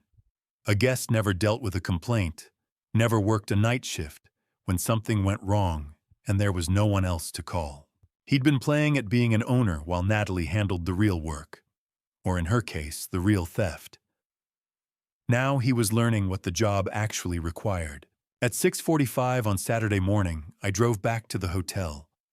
I parked in the side lot and walked in through the employee entrance, carrying 2 cups of coffee from the diner down the street. The lobby was quiet. A couple of early risers sat in the lounge area reading newspapers. Soft music played through the overhead speakers. Christopher was still behind the front desk, finishing up his end-of-shift paperwork. His hair was disheveled, his shirt wrinkled. He had dark circles under his eyes. When he looked up and saw me, something flickered across his face, Shame, maybe, or exhaustion, or both. I walked over and set one of the coffee cups on the desk in front of him. "Black, 2 sugars," I said. "Still how you take it." He nodded and picked up the cup. "Thanks." I took a sip of my own coffee and glanced at the computer screen. "Everything go okay?" Christopher hesitated. "There was an issue with a guest around 2 a.m. I heard from Patricia. She called me this morning." Christopher set down the coffee cup. "I didn't handle it well. I should have known how to fix the billing issue, but I didn't. I had to call for help." "You did the right thing," I said. "You recognized you didn't know something, and you asked for help from someone who did. That's exactly what you should have done." He looked at me surprised. "This isn't about being perfect, Christopher," I said. "It's about learning, and you can't learn if you pretend you already know everything." He was quiet for a moment. Then he nodded slowly. "You did good work tonight," I said. It wasn't much, just 4 words. But I saw his shoulders relax slightly, saw some of the tension leave his face. "Thanks, Dad," he said quietly. I finished my coffee and checked my watch. 6:55. "Your shift's over. Go home. Get some sleep." Christopher logged out of the computer, grabbed his jacket from the back room, and headed for the employee exit. I watched him go, shoulders slumped, exhausted, looking every bit like a man who'd just worked an 8-hour night shift for $15 an hour. But he'd shown up. He'd done the work, and he'd come back tomorrow night to do it again. 2 months into the rebuilding process, Marcus drove down from Atlanta on a Saturday afternoon. I was in the hotel office reviewing the week's financials when I saw him pull into the parking lot. He didn't come to find me right away. Instead, he walked through the lobby and headed toward the employee break room. I followed at a distance, curious. Through the hallway window, I saw Christopher sitting alone at a small table eating a sandwich during his break between day training shifts. Patricia had moved him to daytime hours for the past 2 weeks, so he could shadow the front desk operations during busier periods. Marcus knocked on the door frame and Christopher looked up surprised. I should have announced myself. Should have walked in and joined the conversation. But something made me stay in the hallway just out of sight, where I could hear their voices through the partially open door. "Hey," Marcus said. "Got a minute?" "Yeah, of course." Christopher set down his sandwich. "What are you doing here?" "Thought I'd check in. See how you're doing." There was a pause. Then Christopher said quietly, "I'm doing okay. It's hard, but I'm managing. I heard you're working the front desk now." "Yeah, Patricia's been training me. I've learned more in the past 2 months than I did in 2 years of supposedly running this place." Another pause. Then Marcus said, "You don't have to be jealous of me, you know." The words hung in the air. "What?" Christopher's voice was barely audible. "You've spent your whole life thinking I had it better than you," Marcus said. "The successful older brother, the one who didn't need Dad's help, the one who made something of himself." "Because you did," Christopher said, and I could hear the pain in his voice. "You built companies. You made millions. And I stole money from our father and nearly destroyed his investment." "You think I don't have regrets?" Marcus asked. Silence. "Chris, you got something I never had." Marcus continued, his voice softer now. "You got to grow up with Dad. You got to live in the same house, eat dinner with him every night, have him at your school events. You got a full-time father." I pressed my back against the hallway wall, my chest suddenly tight. "I was the weekend kid," Marcus said. The one who showed up every other Saturday, stayed for a few hours, then went back to Mom's house in Atlanta. I was a visitor in Dad's life. You were his son. But you had Mom, Christopher said. Sarah. She's amazing. She is, and I love her. But that doesn't change the fact that I spent my entire childhood wishing I could be you, wishing I could have what you had, a father who was actually there. Do you know what it's like to watch your dad drive away every Sunday afternoon and know you won't see him again for 2 weeks? There was a long silence. I didn't know, Christopher said finally. I thought you didn't care, that you were too busy being successful to need us. I cared, Marcus said. I've always cared. But I learned early on to be independent, to not need anyone, because needing people hurt too much when they couldn't be there. I heard the sound of a chair scraping against the floor. And then Catherine, Marcus continued. Your mom. She was incredible. She treated me like I was hers every time I visited. But she wasn't mine. She was yours. You got to have her your whole life. I got borrowed pieces. Marcus. I'm not saying this to make you feel guilty, Marcus interrupted. I'm saying it because you need to understand something. You've spent years thinking you were the failure because you couldn't measure up to me. But I spent years thinking I was the outsider because I couldn't measure up to you. There was a sound I couldn't quite identify. A muffled sob, maybe. We both got the short end of different sticks, Marcus said. But we're still brothers, and I'm tired of us treating each other like competitors instead of family. I'm sorry, Christopher said, his voice breaking. I'm sorry I wasted so much time being jealous. I'm sorry I messed everything up. I know you are, and I forgive you. Then I heard movement chairs, scraping footsteps, and the sound of someone crying. I risked a glance through the doorway. Marcus had pulled Christopher into a hug. Christopher's shoulders were shaking, his face buried against his brother's shoulder. Marcus held him steady, one hand on the back of his head, the way you'd hold someone who was falling apart and needed to know they wouldn't hit the ground. I turned away and leaned against the wall, my own eyes stinging. This was what I'd wanted, what I'd hoped for when I forced Christopher to face his mistakes. Not just accountability, not just consequences, but healing. Real, messy, painful healing. After a few minutes, I heard their voices again, quieter now, steadier. Listen, Marcus was saying. I want to help with the hotel. You've already helped, Christopher said. You were here when Dad needed you. I mean, I want to help grow the business. I've got a team that does web design and digital marketing.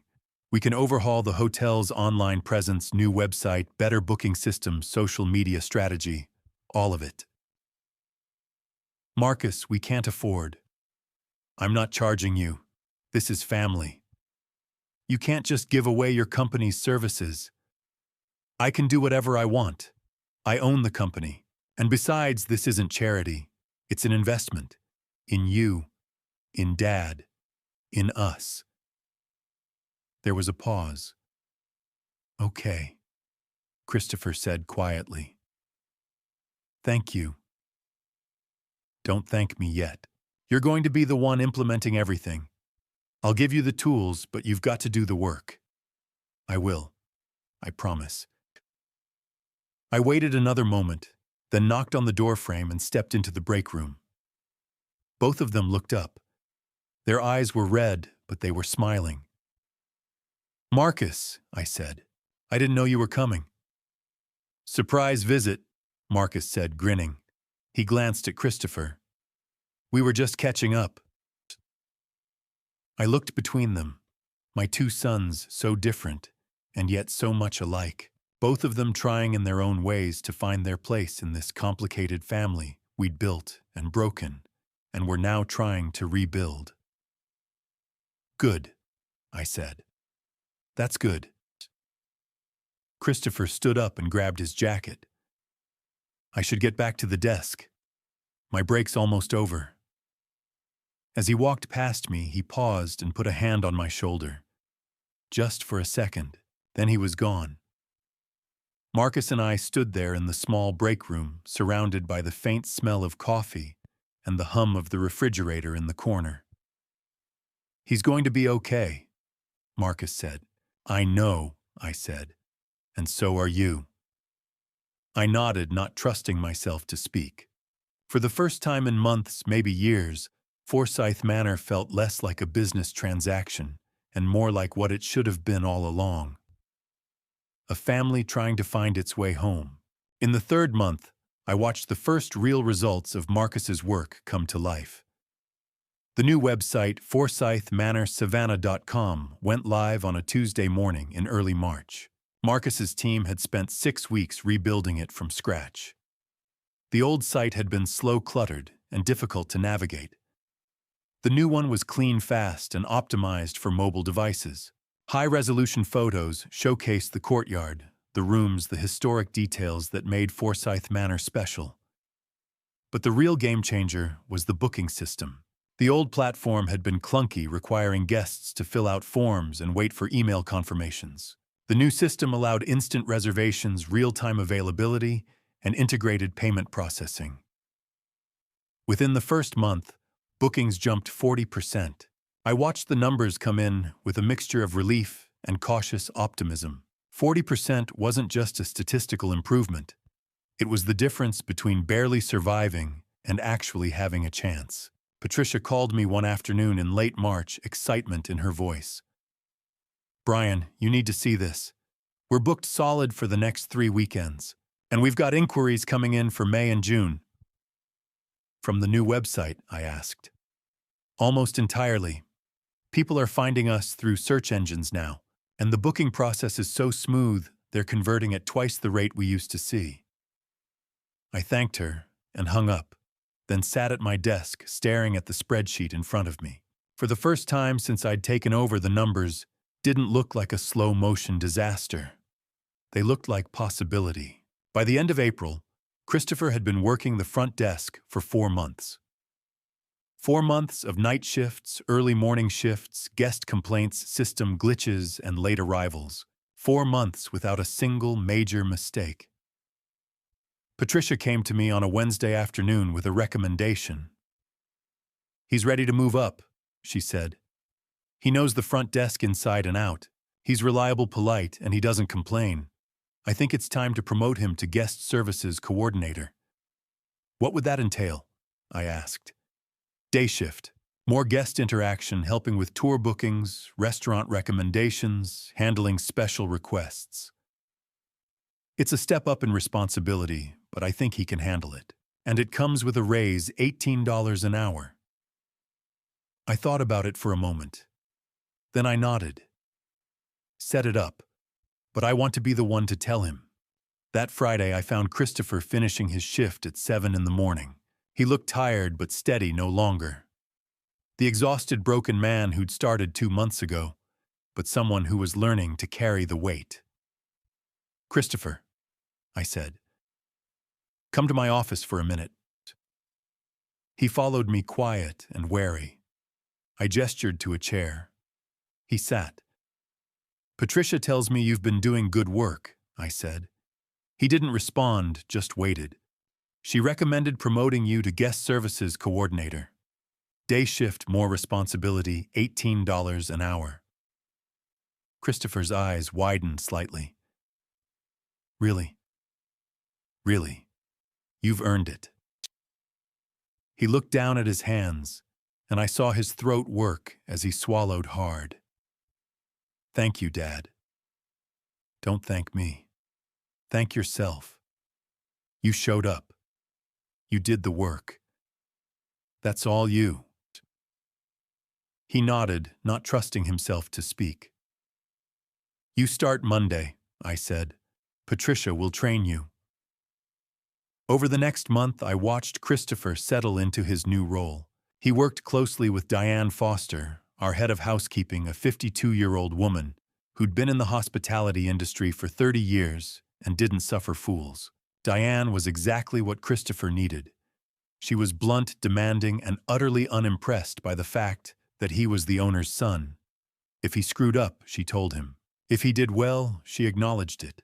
No coddling, no special treatment.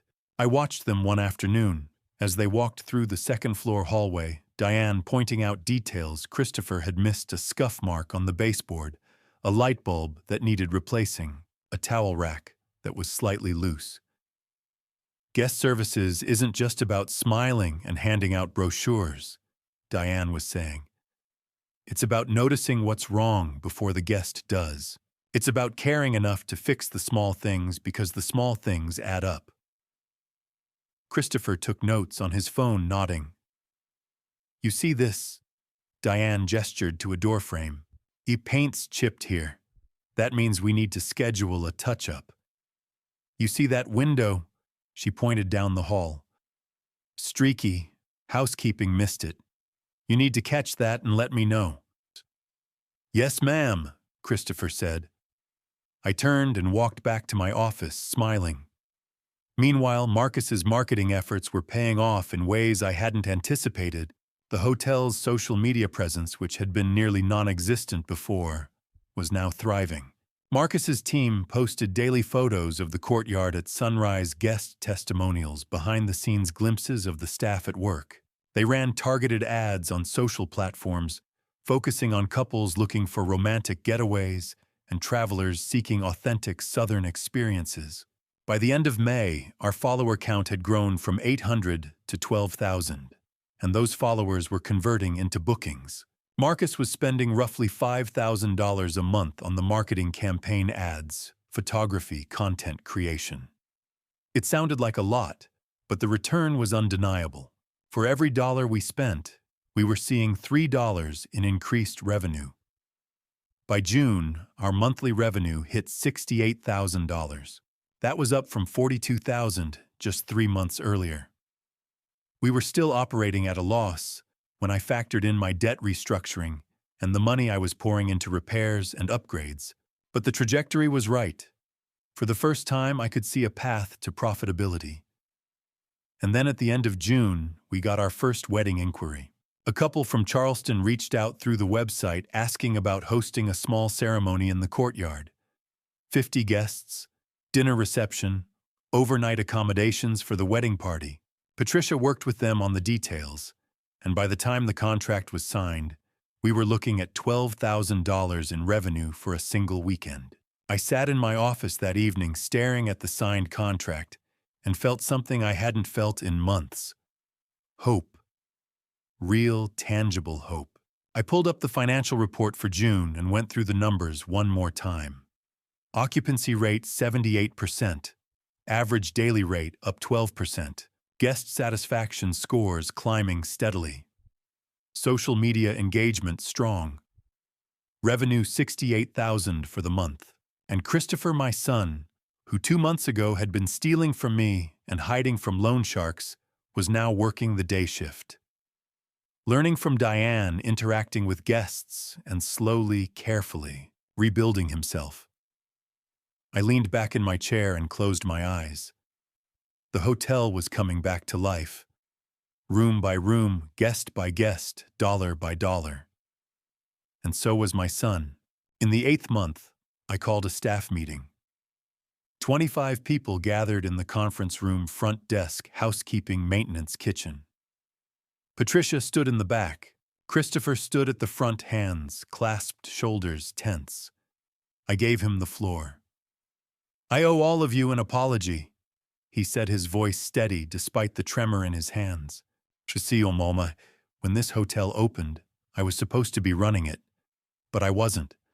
I let someone else take control because I was too weak and too scared. Money was stolen. Trust was broken. And you were all working for a business that was being mismanaged. The room was silent. My ex-wife defrauded this hotel, and I enabled it by not paying attention. I also made personal mistakes that hurt my father and put this hotel at risk. I'm not making excuses. I screwed up. He paused. Over the past 8 months, I've learned what it actually means to work here. I've worked the front desk. I've handled complaints at 2 in the morning. And I've realized this hotel runs because of people like you. People who show up every day and do the work. He looked around.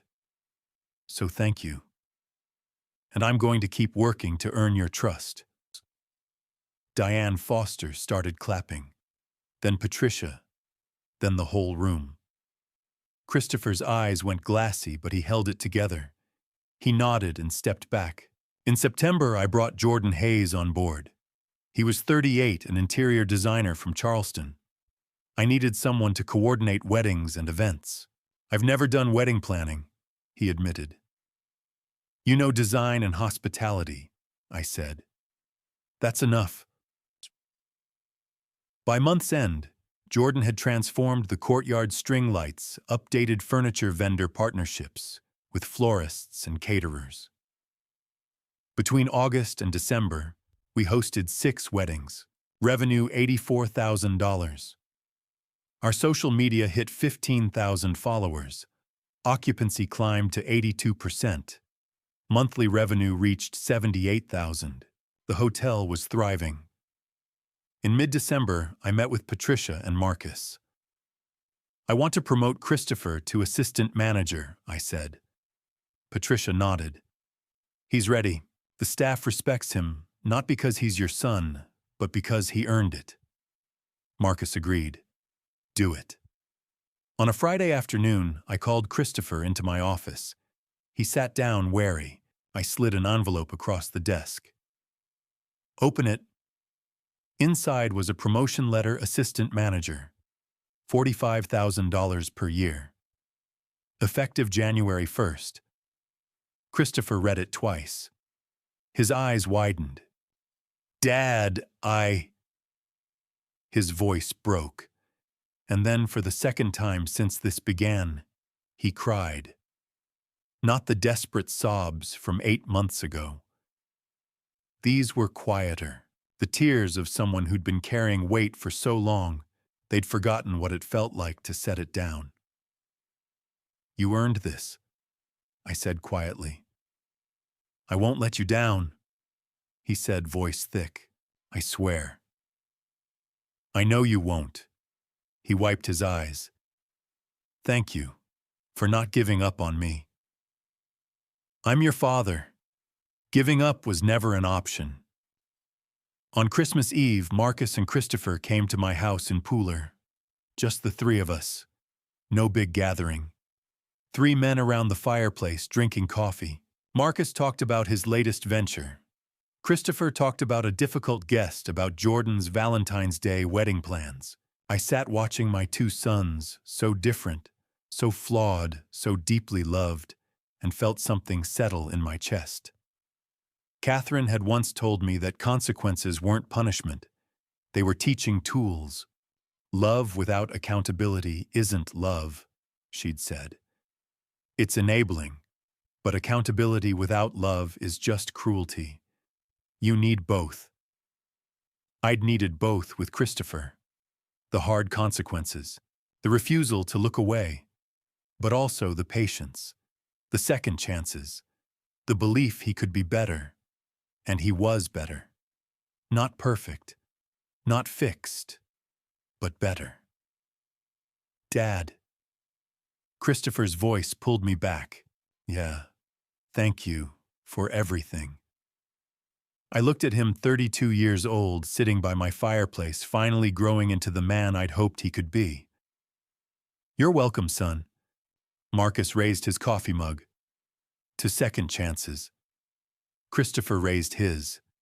To family. I raised mine. To both. We drank. The fire crackled. Outside, snow began to fall softly over Pooler. This was what love looked like, I thought. Not the easy kind. Not the kind that looked away when things got hard. But the kind that stayed. The kind that held people accountable and held them close at the same time. The kind that taught even when it hurt. Because Catherine had been right all along. Consequences were how life taught us. but love was how we taught each other. And sitting there with my two sons, watching the snow fall and the fire burn, I finally understood what she'd meant. We weren't perfect. We'd made mistakes, terrible, painful mistakes that had nearly destroyed us. But we were still here, still trying, still learning, still family.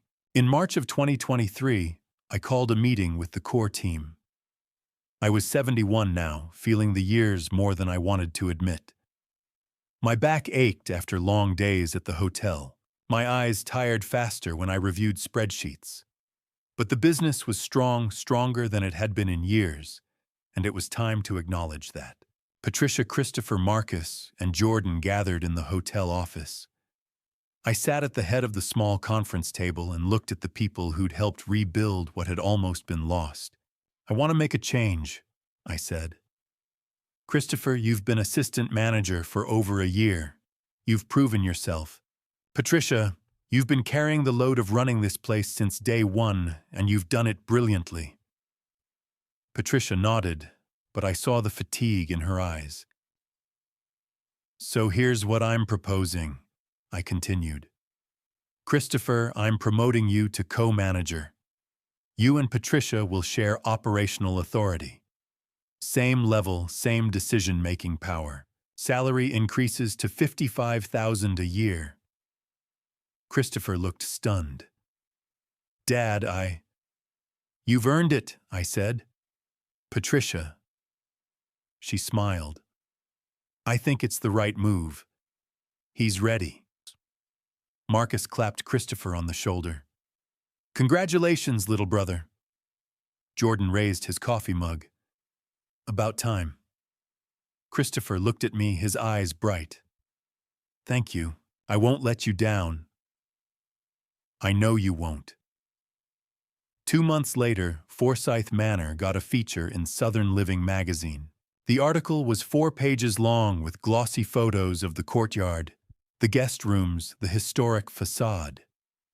The headline read, Savannah's Hidden Gem, How a Family Saved a Forgotten Hotel. The writer had interviewed Patricia, Christopher, and several guests. She'd written about the hotel's history, the renovation, the commitment to Southern hospitality. She'd called us a destination for travelers seeking authenticity and charm. The day the issue hit newsstands, our phones started ringing. Bookings poured in. People from Atlanta, Charlotte, Nashville, couples planning anniversary trips. Families wanting weekend getaways, business travelers tired of generic chains. By summer, our occupancy rate had climbed to 88%. On weekends, we were hitting 95%. Monthly revenue reached $95,000. Weddings had become our signature offering. Jordan had built a reputation for creating beautiful, intimate ceremonies. We were hosting 28 weddings a year now, generating nearly $300,000 in annual revenue from events alone.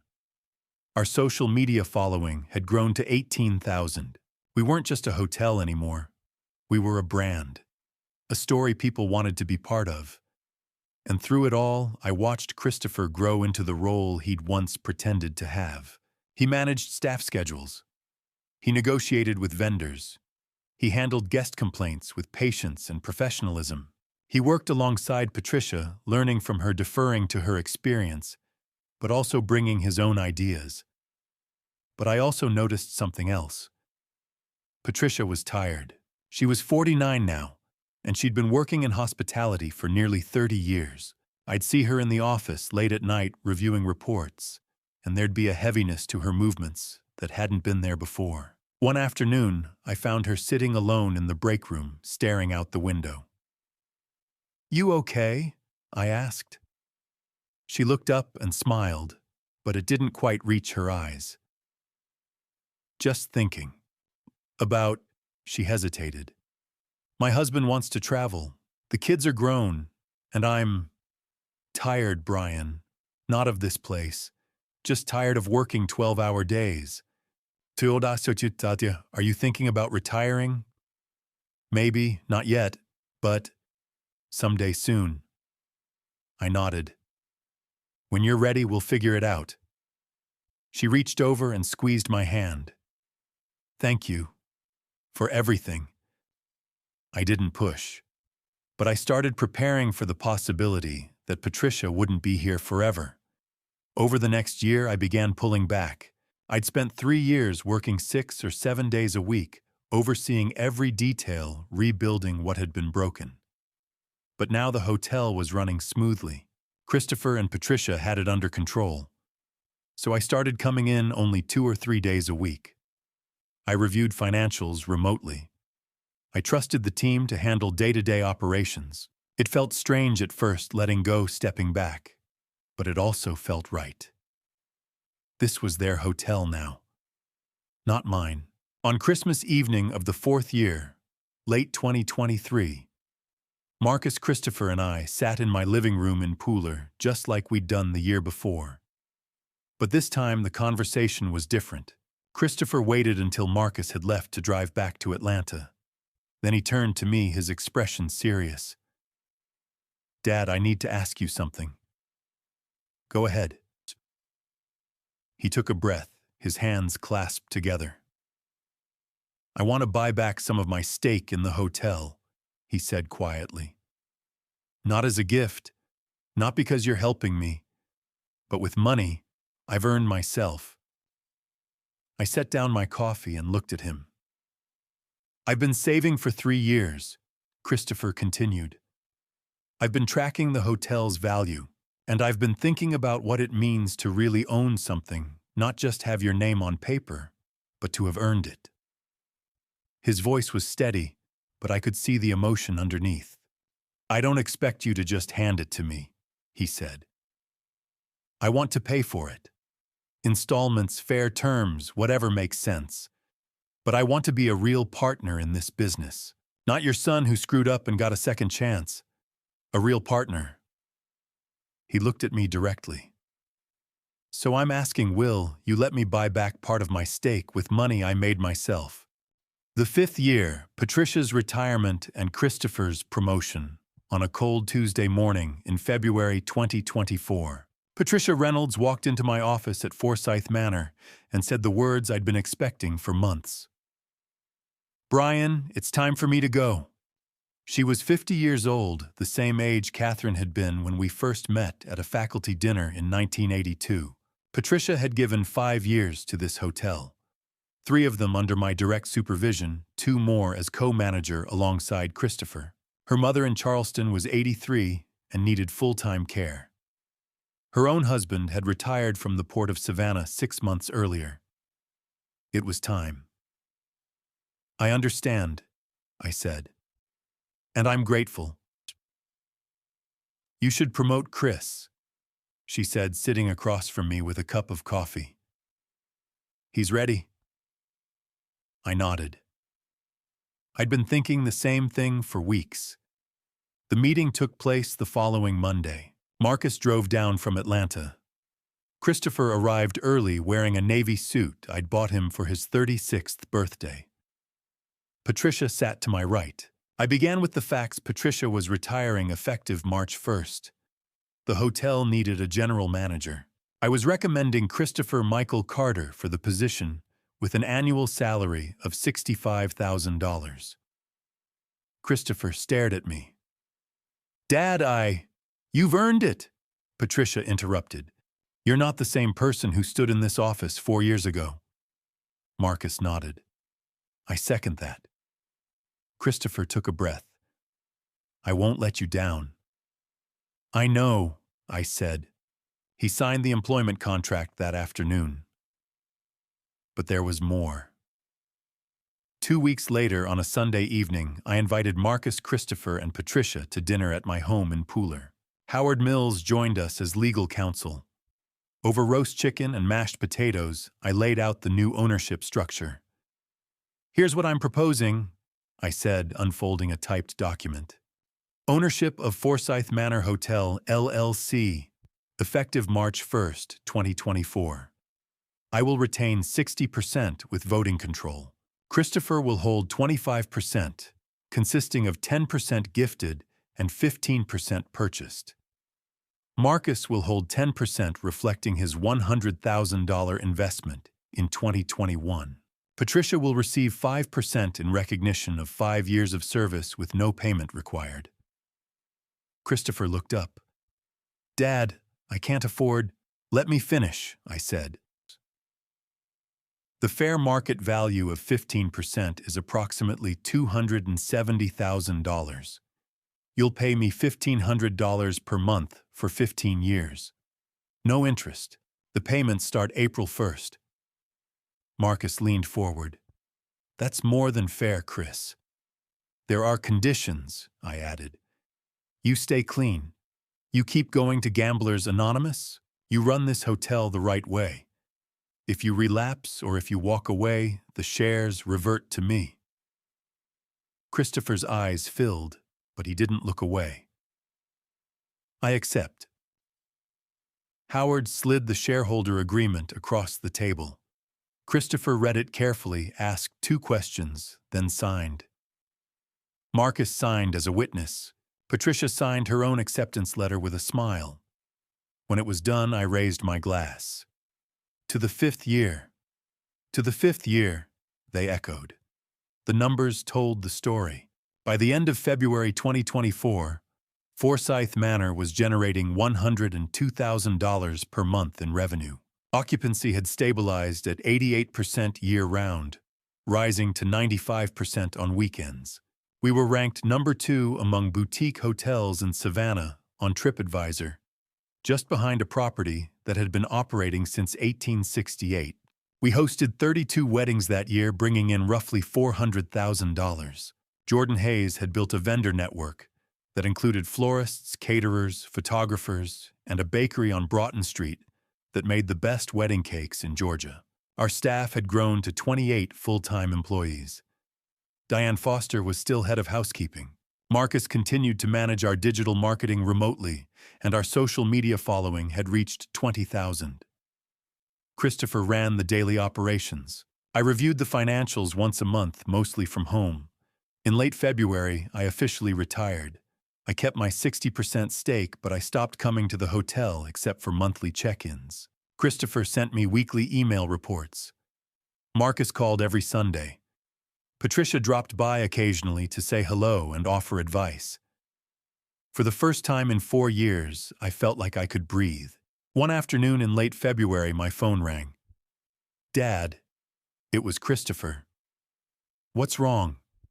"Nothing's wrong," he said. "I just wanted to ask you something." I waited. "Dad, it's been 4.5 years since you took over the hotel, since you saved me. I want to host a dinner in May to celebrate. Not just the business, not just the numbers. I want to celebrate what we rebuilt as a family." I felt my throat tighten. "I'd like you to be the guest of honor," he said quietly. "Will you come?" I closed my eyes for a moment, then opened them. "Yes," I said. "I'll be there." "Thank you, Dad." After he hung up, I sat in silence, staring at the phone in my hand. Christopher had just proposed a celebration for 4.5 years of rebuilding. 4.5 years since the worst day of our lives had become the first day of something new. The anniversary and the gift. In May of 2025, exactly 4.5 years after I'd walked into the back office of Forsyth Manor and taken control of a failing hotel, I stepped into the private dining room on the 2nd floor and stopped in the doorway. The room was filled with white lilies, dozens of them arranged in tall vases along the windowsills and on every table. Catherine's favorite flower. I hadn't asked for them, but someone had remembered. I was 73 years old. My hair was fully gray. My hands shook slightly when I held a pen. But tonight, standing in that room, surrounded by the scent of lilies and the low hum of conversation, I felt 30 years younger. Marcus was already seated near the window with his wife, Jennifer, and their 2 daughters, ages 14 and 12. Across from him sat Patricia Reynolds, 50 years old, now her hair shorter than I remembered. Beside her was Diane Foster, 57, still head of housekeeping, wearing a navy dress and pearl earrings. Howard Mills sat at the far end of the table, 75 years old, and retired, but still sharp as a blade. And then there was Christopher. He stood near the head of the table, 37 years old, wearing a gray suit and a pale blue tie. Beside him stood Emily Carter, 34 years old, an elementary school teacher from Pooler, with kind eyes and a soft voice. "Dad," Christopher said, walking toward me. "Thank you for coming." I nodded, unable to speak for a moment. He guided me to the seat at the head of the table. Someone poured wine. The conversation was light at first, mostly small talk about the weather and the upcoming wedding season. Then Christopher stood. "I want to say something." He began, his voice steady but soft. 4.5 years ago, I sat in an office downstairs and watched my father lay out evidence of fraud, theft, and betrayal. I watched him show me a video of myself stealing $15,000 from his safe. Emily reached for his hand. He squeezed it and continued. "I had a gambling problem. I owed $35,000 to people who don't take checks. I was drowning, and instead of asking for help, I stole from the man who had already given me everything. That day, my father gave me two choices. I could sell my stake in the hotel for $50,000 and walk away, or I could stay and start over as a night receptionist earning $15 an hour. I chose to stay." He paused. "Over the last 4.5 years, I've worked every position in this hotel. 3 weeks ago, I made my final payment on the 15% stake my father sold me. I own 25% of this hotel. 10% was a gift. 15% I bought with my own sweat. Dad, you didn't save me by bailing me out. You saved me by holding me accountable." The table was silent. I felt my throat tighten. Then Marcus stood. "I want to say something too," he said. He looked at Christopher. "For a long time I resented my little brother. But 4.5 years ago I watched him fall apart. And then I watched him rebuild himself piece by piece, shift by shift, month by month. My brother showed me what courage really means. It's not never falling down. It's how you stand up from the ashes." Marcus raised his glass. "To Christopher, and to second chances." Everyone lifted their glasses. When the applause faded, I stood. "But I want to share something my wife Catherine used to say. I began." She believed that consequences were how life taught us, and love was how we taught our children. 4.5 years ago, I gave you consequences. But I also gave you love. Not the kind that protects you from pain, the kind that walks with you through it. Catherine would be proud of you, son." Christopher wiped his eyes. We drank. We ate. We laughed. As the dessert plates were cleared, Christopher leaned down and whispered in my ear, "Dad, tomorrow morning come to the office. I have something for you." The next morning, on a warm Sunday in late May, I drove to Forsyth Manor. The lobby was quiet. The scent of fresh coffee drifted from the lounge. I climbed the stairs to the second floor and knocked on the door of the general manager's office. Christopher opened it immediately. "Come in, Dad." The office had changed since Patricia's time. Christopher's desk was neat, organized, professional. A laptop sat open on one corner. A framed photo of Emily sat on the other. "Close your eyes," he said. I frowned. "Chris, please." I closed my eyes. I heard him move across the room, the sound of his footsteps on the wooden floor. Then he stopped. "Okay, open them." I opened my eyes. On the wall behind his desk, mounted in a polished wooden frame, was a yellowed newspaper clipping from 15 years earlier. The headline read, "Savannah Professor Honored for Excellence in Teaching." Below it was a photograph of me, younger and smiling, standing in front of a classroom. Beneath the article was a brass plaque, engraved in elegant script, to Brian Carter, teacher, father, mentor, who taught me that responsibility is love. I stared at it, unable to speak. Christopher walked over and handed me a folded piece of paper. I unfolded it slowly. It was a receipt stamped and signed dated 3 days earlier. At the bottom in bold letters it read, "Paid in full, $15,000. I've been paying you $200 a month for the last 5 years," he said quietly.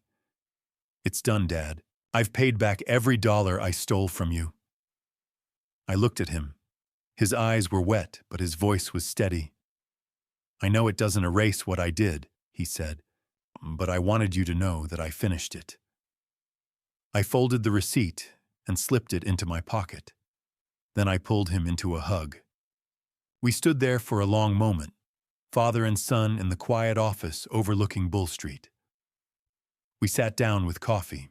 We talked about the hotel, about Emily, about his plans to expand into the building next door within 5 years. The hotel was still generating over $100,000 per month in revenue. Marcus was still managing the marketing remotely.